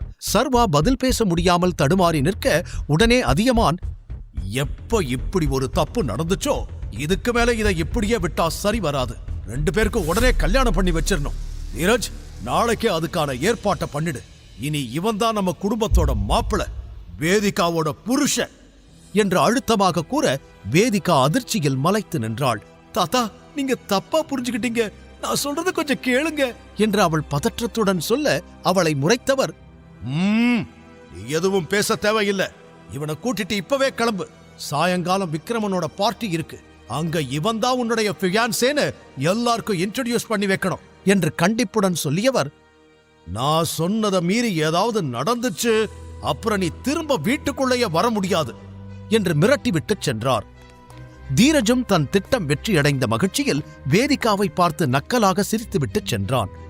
அடி வாங்கிய சர்வா வலியில் முனகிக் கொண்டிருக்க வேதிகா அவனிடம், யாருடா நீ, ஏன் இப்படி என் வாழ்க்கையை நாசமாக்குற என்று தன் தலையில் கை வைத்து அழ ஆரம்பித்தாள். இதற்கு சர்வாவிடம் எந்த பதிலும் இல்லை. பின் கண்ணீரை துடைத்தவள், உனக்கு என் ஃபேமிலி பத்தி தெரியாது, தாத்தா சொல்லிட்டா அதை மாத்தவே முடியாது, என் தலை எழுத்து இனி உன் கூட தான் ஆயிடுச்சு, கிளம்பி தொலை என்று சர்வாவை தன் காரில் கூட்டிச் சென்று அவன் வீட்டில் இறக்கிவிட்டவள், ரெடியா இரு, ஈவினிங் 5 o'clock நான் வந்து உன்னை பிக்கப் பண்ணிக்கிறேன் என்று கூறியவள் விருட்டென கிளம்பிச் சென்று விட்டாள். அப்போதும் சுற்றி நடப்பது புரியாமல் நின்றிருந்த சர்வா, நான் எப்படி அங்க போனேன், என்னதான் நடந்துச்சு நேத்து நைட்டு என்று தலையை பிடித்துக் கொண்டான். பிறகு, என்ன இருந்தாலும் நான் அப்படி பண்ணிருக்க கூடாது, என்னால ஒரு பொண்ணு வாழ்க்கையே கெட்டு போச்சு என்று தன் மீது கோபப்பட்டு கொண்டவன் குற்ற உணர்ச்சியில் தவித்தான். சரியோ தப்போ, இனி இவ கூட தான் நம்ம லைஃப் என்று முடிவெடுத்தவன் பார்ட்டிக்கு கிளம்ப தயாரானான். தன்னைத்தானே கிள்ளிக் கொண்டவன் தனது அப்பா கொடுத்த புலி முத்திரை கொண்ட மோதிரத்தை சுழற்றியபடி காரில் ஏற வந்தான். தயவு செஞ்சு அதை கழட்டி போடுறியா, பார்க்கவே கேவலமா இருக்கு என்று கூறினாள் வேதிகா. இல்ல, இதுதான் எனக்கு எல்லாமே, இதை கழட்ட முடியாது. அடுத்த 20 நிமிடங்களுக்கு இருவரும் ஒரு வார்த்தை கூட பேசிக் கொள்ளவில்லை. பார்ட்டி நடக்கும் இடத்திற்கு வந்து சேர்ந்ததும் காரை நிறுத்தியவள் அவனோடு ஒன்றாக உள்ளே சென்றாள். அப்போது முகத்தில் பிளாஸ்டரோடு அங்கு வந்து நின்றான் அவனின் எக்ஸ் லவ்வர் வைஷ்ணவியின் திடீர் காதலன் ஆகாஷ். சர்வாவின் சட்டையை பிடித்தவன், உனக்கு இங்கென்னடா வேலை என்று மிரட்ட சர்வா அவனை முறைத்தான். ஏய், என்ன பண்ற, இவர் என்னோட ஃபியான்சே, கையை எடு என்று அதட்டலாக சொன்னாள் வேதிகா. அதை கேட்டு அங்கிருந்த அனைவருமே அதிர்ச்சியாகினர். வாட், உனக்கு என்ன பைத்தியம் பிடிச்சிருக்கா, இவனே ஒரு டெலிவரி பாய், இவனை போய் உன் ஃபியான்சேன்னு சொல்ற என்று அதிர்ச்சியுடன் கேட்டான் ஆகாஷ். ஆனால் வேதிகாவோ அதற்கு பதில் சொல்லாமல் அங்கிருந்து நகர்ந்துவிட, இப்ப நான் யாருன்னு தெரிஞ்சிடுச்சுல, இன்னொரு தடவை தேவையில்லாம என்கிட்ட வம்பிழுத்த வாய உடைச்சிடுவேன் என்று சர்வா ஆகாஷை அடிக்க கை ஓங்க அந்த பார்ட்டியை ஹோஸ்ட் செய்யும் விக்ரமன் அங்கு வந்தார். 55 வயதிலும் எலீட் பிசினஸ்மேன் லுக்கில் திடகாத்திரமாக ஸ்டைலாக இருந்தார் விக்ரமன். என்ன பண்றீங்க ரெண்டு பேரும், இவனை யாருமே இங்க இன்வைட் பண்ணல, திருட்டுத்தனமா உள்ள வர பார்க்கறான் என்று ஆகாஷ் வேகமாக சொல்ல சர்வாவை கூர்ந்து பார்த்தார் விக்ரமன். அவனது முக அமைப்பும் உடல் தோரணையும் அவரை ஒரு நொடி ஆச்சரியத்தில் ஆழ்த்தியது. ஹலோ சார், நான் எந்த பிரச்சனையும் பண்ண வரல, உங்களை பார்த்ததும் இவன் தான் அப்படியே கதையை மாத்தி சொல்றான், முடிஞ்சா இவனை துரத்தி விடுங்க என்று கூறிவிட்டு சர்வா அங்கிருந்து நகர பார்க்க, ஒரு நிமிஷம் என்று அவன் விரலில் இருந்த புலி மோதிரத்தை பிடித்து உற்று பார்த்த விக்ரமனின் முகம் அடுத்த நொடி மாறியது. உங்க கூட ஒரு 2 நிமிஷம் நான் தனியா பேசலாமா என்று பவ்யமாக அவர் கேட்க, அவரது பணிவை பார்த்த அனைவருமே புரியாமல் திகைத்து போய் நின்றனர். என் கூட கொஞ்சம் வாங்க என்று தனியாக அவரது பிரைவேட் ரூமிற்கு அழைத்துச் சென்றார். உங்க மோதிரத்தை நான் பார்க்கலாமா என்று மோதிரத்தை கையில் வாங்கி அதிலிருந்த புலி முத்திரையும் அதற்கு நடுவில் எழுதியிருந்த டி என்ற எழுத்தையும் பார்த்தவர் மீண்டும் அதிர்ந்து, டைகர் என்று மெல்லிய குரலில் கூறினார். சர்வா அந்த வார்த்தையை கேட்டதும் அவரை சட்டென்று நிமிர்ந்து பார்த்தான். இந்த பேரு என் அப்பாவுக்கு மட்டும்தான் தெரியும், உங்களுக்கு எப்படி என்று சர்வா புரியாமல் கேட்க, கண்கள் கலங்க அவனை பார்த்தவர், 18 வருஷமா உன்னைத்தான் தேடிக்கிட்டு இருக்கேன் டைகர், நீ எங்க ராஜனோட பையன்தானே என்று அவர் கேட்க, சர்வா ஆமா என்று தலையாட்டினான். எமோஷனலாக அவனை கட்டி அணைத்துக் கொண்டவர் வேகமாக ஒரு ஸ்கிரீனை விலக்கினார். ஒரு பெரிய சைஸ் பழைய போட்டோ சுவற்றில் பதிந்திருந்தது. அதில் சர்வாவின் அப்பா ராஜன், விக்ரமன் மற்றும் ராணா மூவரும் இளம் வயதில் நண்பர்களாக சிரித்தபடி நின்று கொண்டிருந்தனர். அதில் தன் அப்பாவை கொன்ற ராணாவின் முகத்தை பார்த்ததும் சர்வா அதிர்ச்சி அடைந்தான். இந்த துரோகியோட முகத்தை மட்டும் மறந்துடாத டைகர் என்று அவன் அப்பாவின் இறுதி வார்த்தைகள் அவன் காதுகளில் மீண்டும் ஒலிக்க, கோபத்தில் அவன் முகம் சிவந்தது. தன் உணர்ச்சிகளை கட்டுப்படுத்திக் கொண்டான். என் பேரு விக்ரமன், உன் அப்பாவோட உயிர் நண்பன். உன் அப்பா, நான், ராணா, நாங்க 3 பேரும் சேர்ந்துதான் இந்த H&T பிசினஸ் சாம்ராஜ்யத்தை உருவாக்கணும். ஆனா இதோட வெற்றியில பெரிய பங்கு உங்க அப்பாவோடதுதான். இதுக்கு நீதான் ஒரே வாரிசு டைகர் என்று அவர் கூற, இன்னும் அதிர்ச்சியில் உறைந்தான் சர்வா. வெளியே இருந்து பார்க்கறப்போ இது ஒரு நார்மலான பிசினஸ் கம்பெனியா தான் தெரியும். ஆனா அண்டர்வேர்ல்ட்ல இதுக்கு இன்னொரு முகம் இருக்கு. ஹவுஸ் ஆஃப் டைகர்ஸ் என்று அவர் சொல்லச் சொல்ல சர்வாவுக்கு தன் அப்பாவின் ஆபத்தான வாழ்க்கை அப்போதுதான் புரிய ஆரம்பித்தது. நம்ம நாட்டுல இருக்கிற அரசியல்வாதிகள், செலிபிரிட்டிஸ், பெரிய பெரிய பணக்காரங்க எல்லாம் நம்ம கம்பெனி பேரை கேட்டாலே பயத்துல நடுங்குவாங்க. உன் அப்பா ராஜன் வச்சதுதான் சட்டம், அதை யாராலையும் மீற முடியாது. ஆனா உன் அப்பா நல்லவர். சட்டத்துக்கு புறம்பா நாங்க சில வேலைகள் செஞ்சாலும் அது எல்லாமே கஷ்டப்படுற மக்களுக்காகத்தான். உன் அப்பா இறந்ததுக்கு அப்புறம் இங்க எல்லாமே மாறி போச்சு. அது வரைக்கும் நம்மளை பார்த்து பயந்து ஒளிஞ்ச நிறைய பேர் நமக்கு எதிரிகளா உருமாற ஆரம்பிச்சாங்க. அதுல நம்மளோட மிகப்பெரிய எதிரியே ஆதிசேஷன் தான்.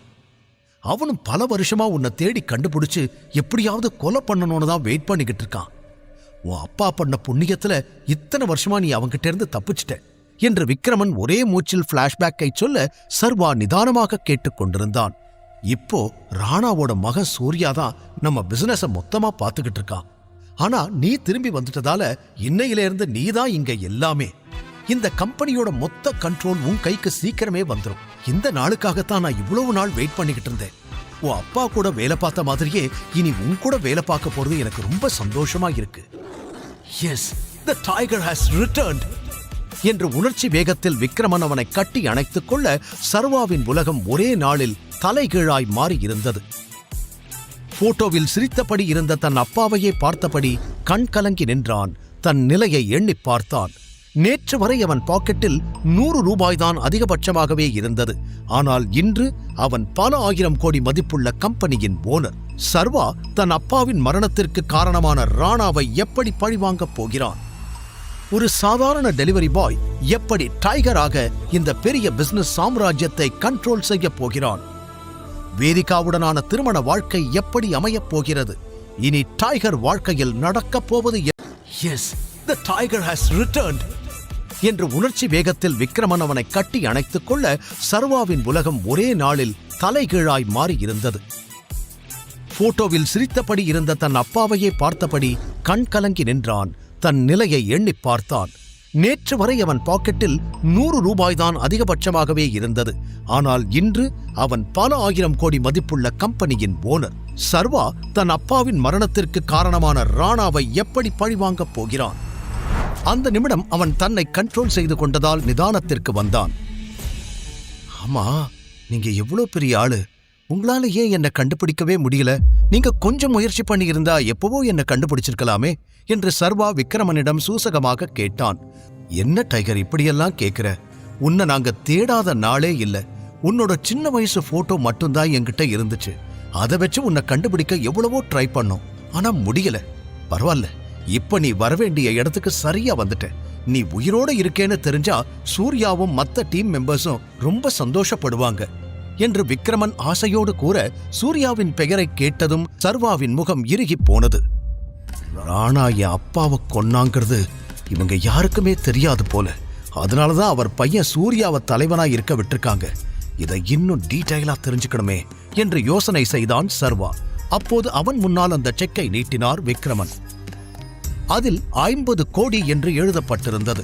சர்வா அதிர்ச்சியோடு அவரை பார்க்க, இதை இப்போதைக்கு வச்சுக்கோ டைகர், நீ மறுபடியும் தலைவனா மாறுற வரைக்கும் இது உன்னோட செலவுக்கு யூஸ்ஃபுல்லா இருக்கும் என்று சொல்லி அதை அவன் கைகளில் தர சர்வா பதிலேதும் கூறாமல் அதை வாங்கி தனது பாக்கெட்டில் வைத்துக் கொண்டான். நிமிடங்களில் தலைகீழாய் மாறிப்போன தனது வாழ்க்கையை அவனாலேயே நம்ப முடியவில்லை. அப்புறம் டைகர், ஒரு முக்கியமான விஷயம், நீ ஹவுஸ் ஆஃப் டைகர்ஸ்க்கு பாஸ் ஆகிற வரைக்கும் உன்னோட ஒரிஜினல் ஐடென்டிட்டி யாருக்குமே தெரிய வேண்டாம். நீ இப்ப எப்படி இருக்கியோ அதே மாதிரியே மெயின்டைன் பண்ணு. நேரம் வரும்போது எல்லாருக்கும் சொல்லலாம் என்று இறுதியாக அவர் கூற சர்வா சரி என்று தலையாட்டினான். வெளியில் பலர் பல யோசனைகளுடன் இருக்க வேதிகாதான், இவனை எதுக்காக அங்கிள் கூட்டிட்டு போனாரு, இவனுக்கும் அவருக்கும் என்ன சம்பந்தம் என்று சந்தேகத்தோடு நின்று கொண்டிருந்தாள். அப்போது அவளிடம் வந்த ஆகாஷ், என்ன உன் கூட வந்தவனை பத்தி யோசிச்சுக்கிட்டு இருக்கியா? அவனை விக்ரமன் சார் உள்ள கூட்டிட்டு போய் நல்லா அடி வெளுத்துட்டு இருப்பாருன்னு நினைக்கிறேன் என்று கூறி முடிக்க உடனே தீரஜும் தன் பங்கிற்கு, சரியா சொன்ன ஆகாஷ், அதுக்குதான் தகுதி தராதரம் தெரிஞ்சு பழகணும்னு சொல்றது. இப்ப பாரு, பாவம் அவன் அல்பாயுசுல சாக போறான் என்று நக்கலாக கூறினான். ஏற்கனவே குழப்பத்தில் இருந்த வேதிகாவிற்கு அவர்கள் பேச பேச பயம் இன்னும் அதிகமானது. இவர்கள் இவ்வாறு பேசிக் கொண்டிருக்கும் போது சர்வா மற்றும் விக்ரமன் இருவரும் கெத்தாக வெளியே வந்தனர். ஏதோ தப்பாயிருக்கே என்று தீரஜ் யோசனை செய்த நேரம், அட்டென்ஷன் எவ்ரிவான் என்று கூட்டத்தின் கவனத்தை தன் பக்கம் திருப்பினார் விக்ரமன். மீட் சர்வா, ஐ மீன் சர்வேஸ்வரன், என் ஃப்ரெண்டோட என உற்சாகமாய் ஆரம்பித்தவர் தடுமாறிவிட்டு, என்னோட எக்ஸ் டிரைவரோட ஒரே பையன், ரொம்ப ரொம்ப டேலண்டட் என அங்கிருந்த அனைவருக்கும் இன்ட்ரடியூஸ் செய்து வைத்தார். அதற்கு மேல் எந்த டீடைல்ஸும் சொல்லாதவர், எல்லாரும் பார்ட்டியை என்ஜாய் பண்ணுங்க என்று பார்ட்டியை கவனிக்க ஆரம்பித்தார். ஒரு டிரைவர் பையனுக்கு எதுக்கு இவ்ளோ இம்பார்ட்டன்ஸ், என்னவோ பெரிய ஆளை இன்ட்ரடியூஸ் பண்ற மாதிரி சொல்லிட்டு போறாரு என்று ஆகாஷ் கேட்க, தீரஜுக்கும் கூட அதே சந்தேகம் இருந்தது. உன்னை உள்ள கூட்டிட்டு போய் விக்ரமன் சார் என்ன பேசினாரு என்று கேட்டபடி அருகில் வந்தான் ஆகாஷ். அவனை நிமிர்ந்து பார்த்த சர்வா, உன்ன மாதிரி லூசு பையன் எவனாவது வந்து கேள்வி கேட்டா பதில் சொல்லாதேன்னு சொல்றதுக்காக தான் கூட்டிட்டு போனாரு என்று பட்டென கூறினான். அதில் கடுப்பாகிய ஆகாஷ், இந்த திமிருக்கு ஒன்னும் குறைச்சல் இல்ல, கண்டிப்பா ஒரு நாள் நீ அனுபவிப்படா என்று கூறிவிட்டு அங்கிருந்து நகர சர்வா அதையெல்லாம் மதிக்கவே இல்லை. பார்ட்டி முடிந்து சர்வா வேதிகாவின் காரில் ஏறி, ஓகே ஃபர்ஸ்ட் ஏன் வீட்டுக்கு போங்க என்றான். உடனே வேதிகா, ஏய் தாத்தா உன்னை பார்ட்டிக்கு கூட்டிட்டு மட்டும்தான் வர சொன்னாரு, திரும்பிலாம் டிராப் பண்ண முடியாது. ஒரே நைட்ல என் வாழ்க்கையவே கெடுத்துட்டு இப்ப லாஜிக் பேசுறியா? முதல்ல நேத்து நைட் எப்படி என் ரூம்குள்ள வந்த அத சொல்லு என்று அவள் கோபத்தில் கேட்க, அதே கேள்விய நான் உன்கிட்ட கேட்கிறேன், நீதான் என்ன உன் ரூமுக்கு கூட்டிட்டு வந்தியா என்றான் சர்வா அவளை நேருக்கு நேர் பார்த்து. அதை சற்றும் எதிர்பாராத வேதிகா ஒரு நொடி திணறிப் போனாள். பின் சமாளித்துக் கொண்டவள், பண்றதெல்லாம் பண்ணிட்டு என்னையவே கேள்வி கேட்கிறியா? உன்கிட்ட பேசுறதுக்கெல்லாம் எனக்கு டைம் இல்ல, நீ உன் வீட்டுக்கு போ, நான் ஏன் வீட்டுக்கு போறேன். பின் சிறிது நேரத்தில் அவள் இறக்கிவிட்டு சென்றுவிட, வெறுமையான தன் ஹவுசிங் போர்டு அறையை பார்த்தவன் மனதிற்குள் சொல்ல முடியா பல எண்ணங்கள் ஓடியது. அடுத்த நாளும் வழக்கம் போல கனவு கண்டு தூக்கத்தில் அடித்து பிடித்து எழுந்தான் சர்வா. அப்போது அவனுக்கு ஒரு அழைப்பு வந்தது. நான் அதிகமான், வேதிகாவோட தாத்தா பேசுறேன். நீ இன்னும் 1 hourல ரெஜிஸ்டர் ஆபீஸ்ல இருக்கணும், புரியுதா? நீ வரல, உன்னை எப்படி வர வைக்கணும்னு எனக்கு தெரியும் என்று கோபமாக சொல்லி அழைப்பை துண்டித்தார். வான்னு சொன்னாலே நான் வரப்போறேன், எதுக்கு இவர் இவ்வளோ எனர்ஜியை வேஸ்ட் பண்றாருன்னு தெரியலையே என்று நினைத்துக் கொண்டவன் கிளம்பினான். ரெஜிஸ்டர் ஆபீஸில் அதியமான், வேதிகா, தீரஜ் மூவர் மட்டுமே இருக்க சர்வா அங்கு சென்றான். ஃபார்மாலிட்டிஸ் எல்லாம் முடிச்சாச்சு, கையெழுத்து மட்டும் போடு என்று தீரஜ் கூற, பதில் எதுவும் பேசாமல் அவர்கள் காட்டிய இடத்தில் கையெழுத்து போட்டான். டாக்குமெண்ட்ஸை சரிபார்த்த ரெஜிஸ்டர், எல்லாம் ஓகே சார், இன்னும் 1 வீக்ல மேரேஜ் சர்டிபிகேட் ஆன்லைன்ல எடுத்துக்கலாம் என்று சொல்ல, அங்கிருந்து வெளியே வந்த அதியமான், இன்னையிலிருந்து நீங்க 2 பேரும் லீகலா ஹஸ்பண்ட் அண்ட் வைஃப், இனிமேலாவது ஒழுக்கமா இருங்க என்று இருவரையும் பார்த்து சொன்னவர், சீக்கிரமா இவனை நம்ம வீட்டுக்கு கூட்டிட்டு வர வழிய பாரு, தீரஜ் போகலாம் என்று வேதிகாவிடம் சொல்லிவிட்டு தன் காரில் ஏறி சென்று விட்டார். அவனை திரும்பி ஒரு லுக் விட்ட வேதிகாவும் எதுவும் சொல்லாமல் அங்கிருந்து கிளம்பிவிட, என்னடா நடக்குதுங்க, மஞ்சள் தண்ணி ஊத்தி ஆட்ட வெட்டுற மாதிரி வர சொன்னாங்க, கையெழுத்து போட சொன்னாங்க, கல்யாணம் முடிஞ்சிடுச்சுன்னு எல்லாரும் கிளம்பி போயிட்டாங்க என்று தனக்குள் புலம்பியவன் அங்கிருந்து கிளம்பினான். பின் அடுத்த அரை மணி நேரத்தில் தான் டெலிவரி பாயாக வேலை செய்யும் ஆபீஸுக்கு வந்து சேர்ந்தான். அவன் காரிடாரில் நடந்து கொண்டிருந்த நேரம், ஹலோ பிஸி டெலிவரி பாய் என்று பின்னாலிருந்து ஹரீஷ் கத்தும் சத்தம் கேட்டது. ஹரீஷும் அவனோடுதான் வேலை செய்கிறான். என்ன விஷயம்னு சொல்லு என்று பேச்சை கத்தரித்தான் சர்வா.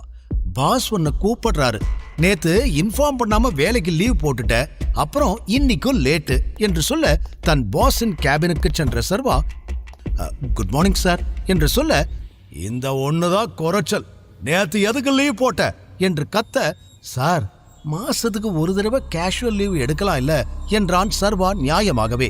வாய மூடு, இது என்ன உன் அப்பனோட கம்பெனியா என்றவர் எகிற, சர்வா அவரை தீயாய் பார்த்தான்.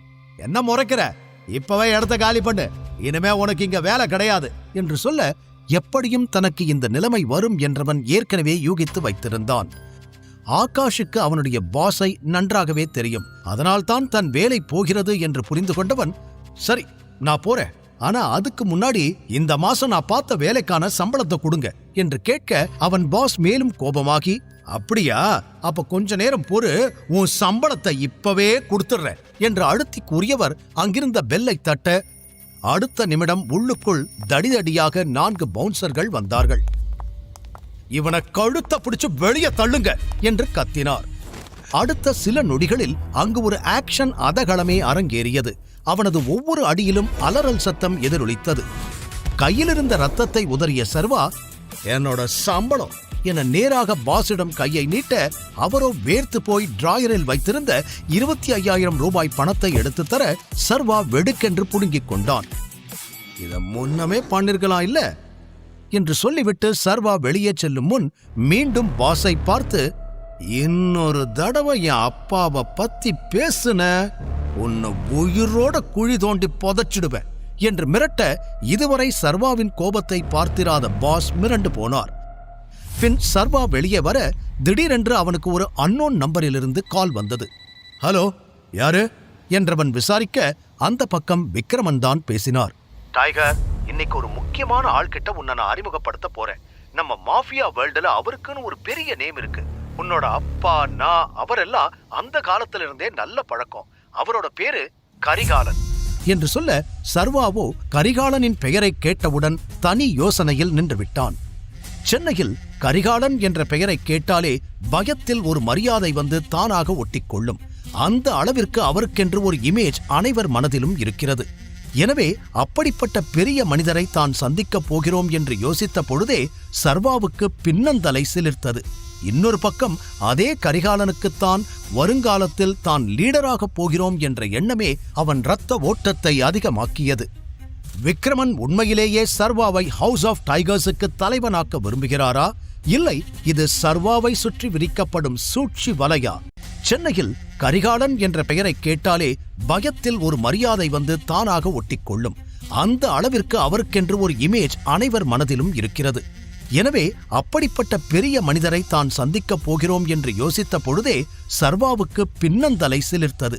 இன்னொரு பக்கம் அதே கரிகாலனுக்குத்தான் வருங்காலத்தில் தான் லீடராக போகிறோம் என்ற எண்ணமே அவன் இரத்த ஓட்டத்தை அதிகமாக்கியது.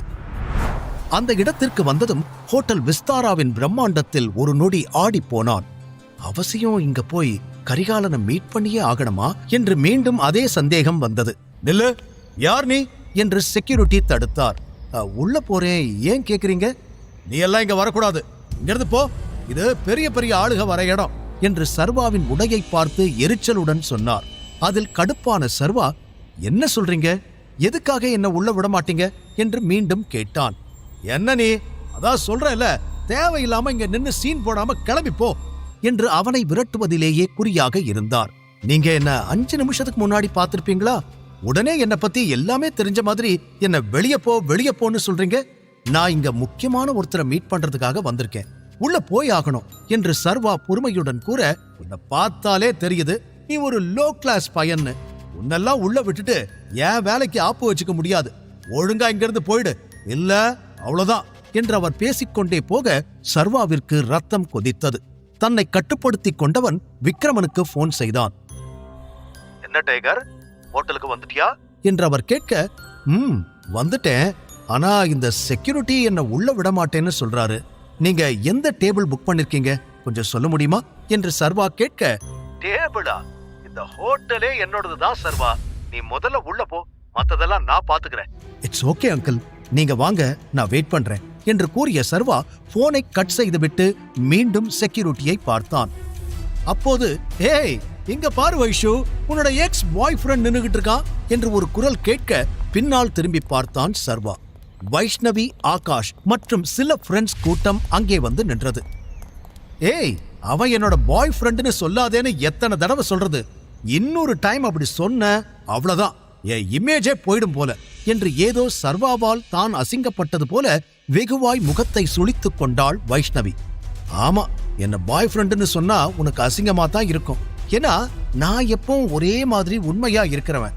ஆனா நீ அப்படி இல்லையே, காசு இருக்கிறவனை எல்லாம் பாய் ஃப்ரெண்டா மாத்திப்ப, நீ எல்லாம் அசிங்கப்படலாம், தப்பில்ல என்று சர்வா சற்று அசராமல் பதில் கூற வைஷ்ணவி அவமானத்தில் பல்லை கடித்தாள்.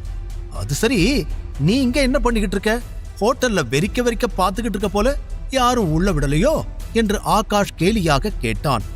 விக்ரமன் சார் என்ன வர சொன்னாரு, அதான் வந்தேன் என்று ஒற்றை வரியில் பதில் கூறினான் சர்வா. ஒரு பிளாக் கலர் ஆடி கார் சீறி பாய்ந்து அங்கு வந்து நின்றது. அனைவரது பார்வையும் காரின் பக்கம் திரும்பியது. காரிலிருந்து மிடுக்காக விக்ரமன் இறங்கியதும், இங்க என்ன நடக்குது என்று கேட்க அவருக்கு சல்யூட் அடித்த செக்யூரிட்டி, சார் இந்த பையன் பிரச்சனை பண்ணிக்கிட்டு இருக்கான், என்ன சொன்னாலும் போக மாட்டான், ஒரு நிமிஷம் சார், இவனை இப்பவே வெளியே விரட்டிடுறேன் என்று சர்வாவின் சட்டை மீது மீண்டும் கை வைத்து தள்ள முயற்சித்தார். ஏய், யார பத்தி என்ன பேசிக்கிட்டு இருக்க என்று விக்ரமன் கண்கள் சிவக்க கத்தியவர் கோபமாக செக்யூரிட்டியை முறைத்தார்.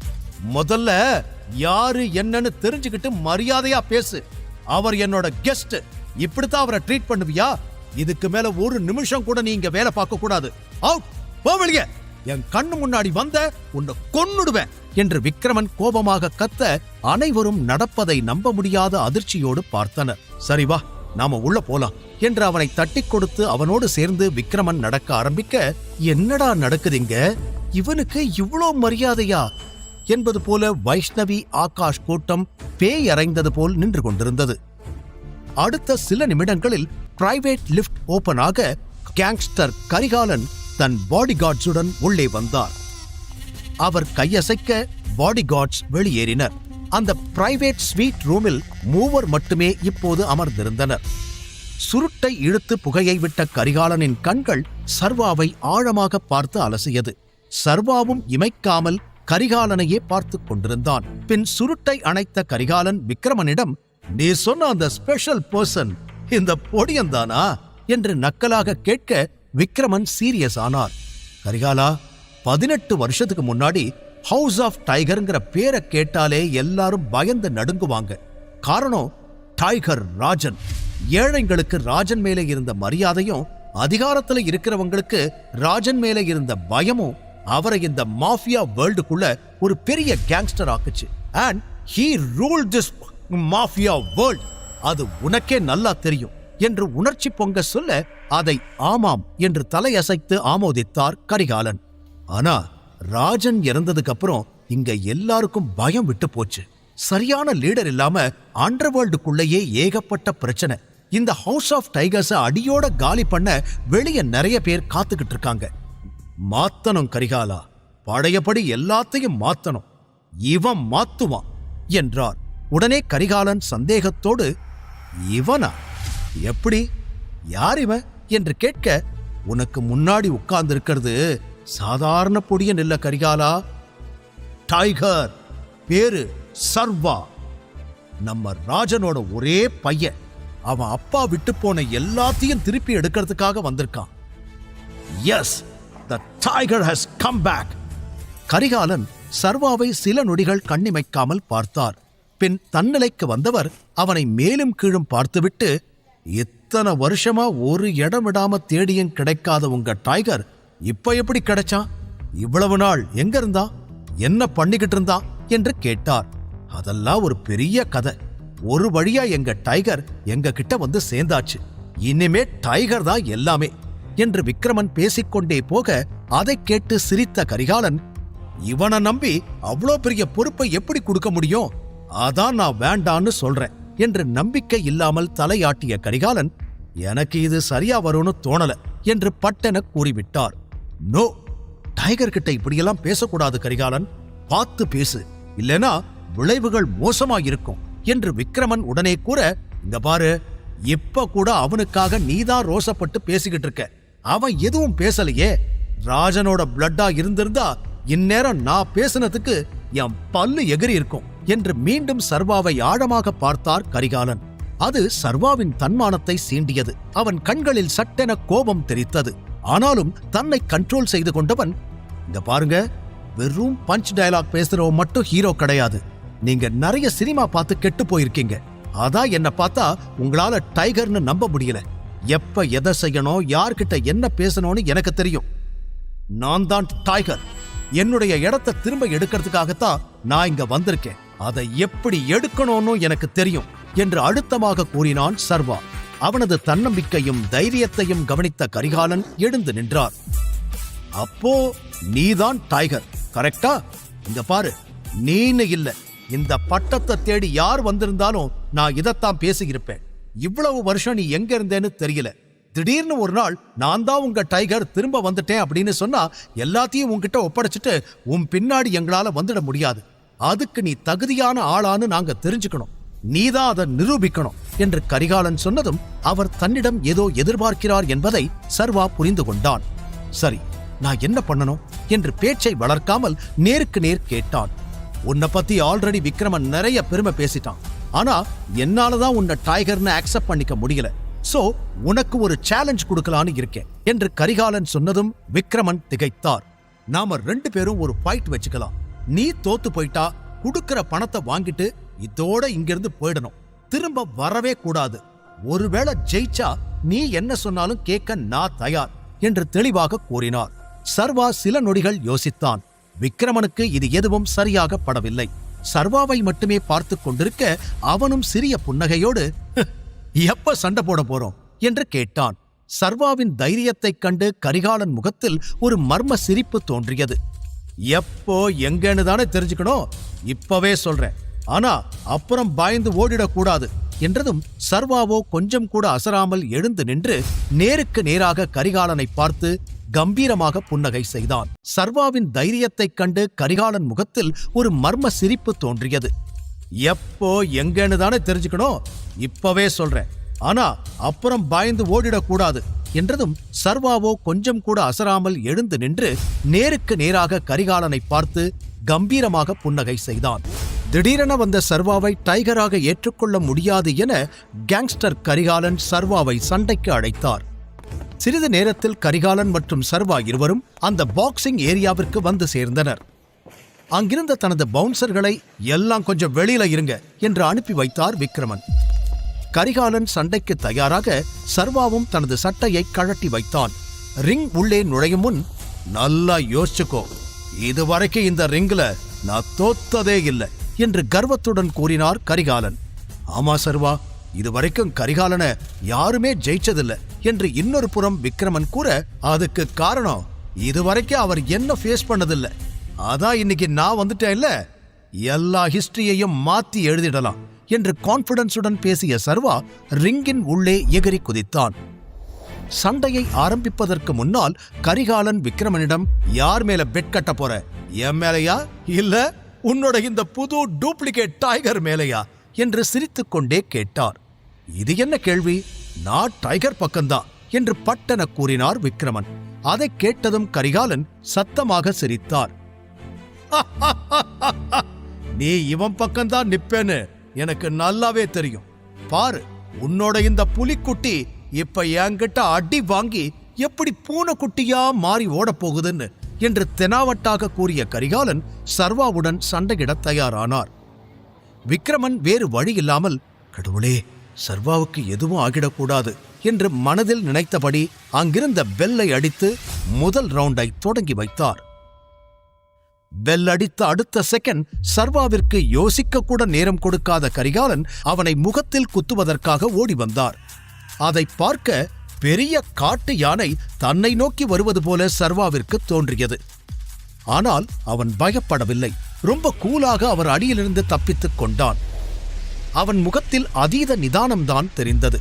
சின்ன வயதிலிருந்தே சர்வாவுக்கு ராஜன் சண்டை போடச் சொல்லிக் கொடுத்திருந்தாலும் அவன் அனாதை ஆசிரமத்தில் சேர்ந்த பின்பு வாழ்க்கையே அவனை ஃபோர்ஸ் பண்ணி மற்றவர்களோடு சண்டை போட வைத்திருந்தது.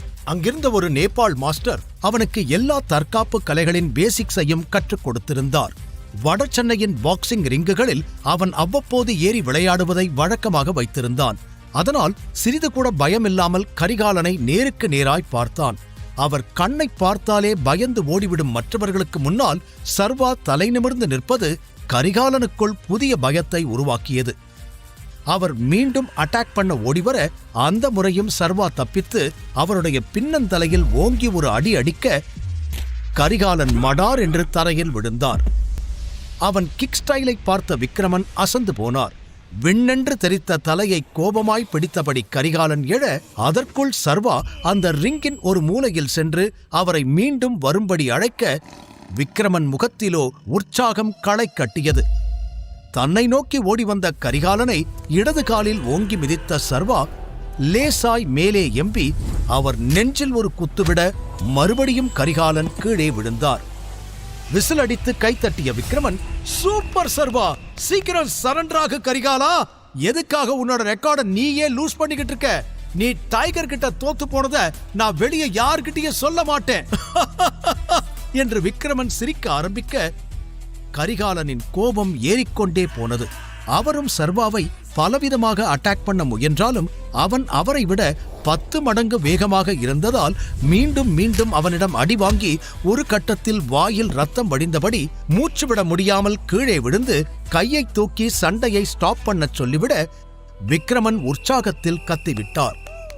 சர்வாவும் சண்டையை நிறுத்த கரிகாலன் வலியோடு, இதெல்லாம் எங்கிருந்து கத்துக்கிட்ட என்றார் நம்ப முடியாமல். நல்ல வாத்தியாருங்க கிட்ட இருந்து. இது எப்படி என்னோட இடமோ அதே போல இதெல்லாம் எனக்குள்ளேயே இயல்பா உருவான விஷயங்கள். என் அப்பா ராஜனோட ஸ்கில்ஸ் என்றவன் அருகே அமர்ந்து சொல்ல கரிகாலன் அவனை உன்னிப்பாக பார்த்தார். எஸ், நீ ராஜனோட பிளட் தான். இந்த அப்பர் கட் பாக்ஸிங் ஸ்டைல் உன் அப்பாவோட ஸ்பெஷல் தான். நீ நிரூபிச்சிட்ட. வெல்கம் டைகர் என்று அவனை அணைத்து அவன் கையில் முத்தமிட்டார். விக்ரமனோ டைகர் டைகர் டைகர் என்று கத்தி, இன்னைக்கு பெரிய பார்ட்டி பண்ணிடலாம் என்று உற்சாகமாக சொன்னார். கரிகாலன் சர்வாவிடம், எங்க கூட ஜாயின் பண்ணிக்கோ டைகர் என்று அழைக்க சர்வா மறுத்தான். தப்பா கேக்குறீங்க என்றவன் புருவம் உயர்த்த கரிகாலன் சற்று உள்ளே போன குரலில், எங்க கூட ஜாயின் பண்ணிக்கிறீங்களா டைகர் என்று பணிவாக மீண்டும் கேட்க சர்வா முகத்தில் திருப்தியான புன்னகை வந்தது. அவன் கரிகாலனின் கையை பிடித்து மேலே தூக்கியபடி, why not என்று சொல்லிக் கொண்டிருக்க சரியாக வேதிகாவிடமிருந்து போன் வந்தது. என்னோட பேரண்ட்ஸ் ஊர்ல இருந்து வந்துட்டாங்க. அவங்களுக்கு எல்லா விஷயமும் தெரிஞ்சிருச்சு. உன்னை பார்க்கணும்னு சொல்றாங்க. எங்க இருந்தாலும் கிளம்பி வீட்டுக்கு வா உடனே என்று கூறினாள். இது என்ன புது பிரச்சனை? இவளுக்கு அப்பா அம்மா இருக்காங்களா? கல்யாணத்துக்கு கூட வரலையே. இப்ப என்ன டிராமா பண்ண காத்திருக்காங்கன்னு தெரியலையே என்று அவன் அமைதியாகவே யோசிக்க, ஏய், நீ லைன்ல இருக்கியா இல்லையா? உடனே கிளம்பி வா. இது எல்லாம் உன்னாலதான் ஸ்டார்ட் ஆச்சு. வந்து நீயே பேசிக்கோ என்று மீண்டும் எரிச்சலோடு கூறினாள் வேதிகா. சரி சரி வரே என்று அழைப்பை துண்டித்த சர்வா முகத்தில் கன்ஃபியூஷன் அப்பட்டமாக தெரிந்தது. அதை கவனித்த விக்ரமன், என்னாச்சு டைகர், எனி ப்ராப்ளம் என்று கேட்டார். அங்கிள், எனக்கு கொஞ்சம் வேலை இருக்கு. என்னால உங்க கூட இன்னைக்கு ஜாயின் பண்ணிக்க முடியாது. சாரி கரிகாலன், நான் கிளம்பணும் என்று பொதுவாக கூறினான். இட்ஸ் ஓகே சர்வா. எங்க போற? ஏதாவது பிரச்சனையா? என் உதவி ஏதாவது உனக்கு தேவைப்படுதா? எதுவா இருந்தாலும் என்கிட்ட சொல்லு என்று விக்ரமன் மீண்டும் கேட்க, அதெல்லாம் ஒண்ணு இல்ல அங்கிள், இது என் பர்சனல். நான் என்னோட மாமியார் வீட்டுக்கு தான் போறேன். அதான் கொஞ்சம் டென்ஷனா இருக்கேன். You guys carry on. நான் இன்னொரு நாள் உங்களை மீட் பண்றேன் என்று சர்வா சொன்னதும் அதிர்ச்சியுடன் அவனை பார்த்த கரிகாலன், சர்வா, உனக்கு கல்யாணம் ஆயிடுச்சா? எப்போ? இத பத்தி நீ சொல்லவே இல்லையே என்று கேட்டார். அது ஒரு பெரிய கதை, நான் இன்னொரு நாள் சொல்றேன் என்று அவசரத்தில் இருந்த சர்வா கூறியதை புரிந்து கொண்ட விக்ரமன், ஓகே சர்வா, நீ கிளம்புறதுக்கு முன்னாடி ஒரே ஒரு விஷயத்தை மட்டும் சொல்லிடுறேன். சூர்யா கிட்ட நீ வந்துட்டேன்னு சொல்ல போறேன். எப்ப வேணாலும் நீ வந்து எல்லாத்தையும் டேக் ஓவர் பண்ணிக்குவேன்னு சொன்னாதான் அவனும் தயாரா இருப்பான். இல்லனா தேவையில்லாத பிரச்சனை தான் வரும் என்று விக்ரமன் சொல்ல சில நொடிகள் யோசனை செய்த சர்வா, இல்ல அங்கிள், இப்ப சொல்ல வேண்டாம். எனக்கு முடிக்க வேண்டிய கணக்கு கொஞ்சம் பாக்கி இருக்கு. தெரிஞ்சுக்க வேண்டிய உண்மைகளும் நிறைய இருக்கு. அதெல்லாம் தெரிஞ்சதுக்கு அப்புறம் அவங்கிட்ட விஷயத்த சொல்லிக்கலாம். அது வரைக்கும் என்னை பத்தி எதையும் சொல்ல வேண்டாம் என்று தீர்க்கமாக கூறினான். ஏதோ காரணத்திற்காகத்தான் இவ்வாறு கூறுகிறான் என்று விக்ரமன் கரிகாலன் இருவரும் புரிந்து கொண்டனர். எனவே சரி, நீ சொல்ற வரைக்கும் நாங்க எதுவும் பண்ணல என்று கரிகாலன் கூற விக்ரமன் ஒரு கிஃப்ட் பாக்ஸை சர்வாவிடம் கொடுத்து, இதுல எக்ஸ்பென்சிவான ஆல்கஹால் இருக்கு, உன் மாமனார்கிட்ட இத கொடு, ரொம்ப சந்தோஷப்படுவாரு என்று சொல்ல, இது ஒண்ணுதான் குறைச்சல் என மனதில் நினைத்த சர்வா, ரொம்ப தேங்க்ஸ் அங்கிள் என்று அதை வாங்கிக் கொண்டான். முழு கதையையும் கேட்டு மகிழ பாக்கெட் FM ஆப்பை டவுன்லோட் செய்யுங்கள். லிங்க் டிஸ்கிரிப்ஷனில் கொடுக்கப்பட்டுள்ளது.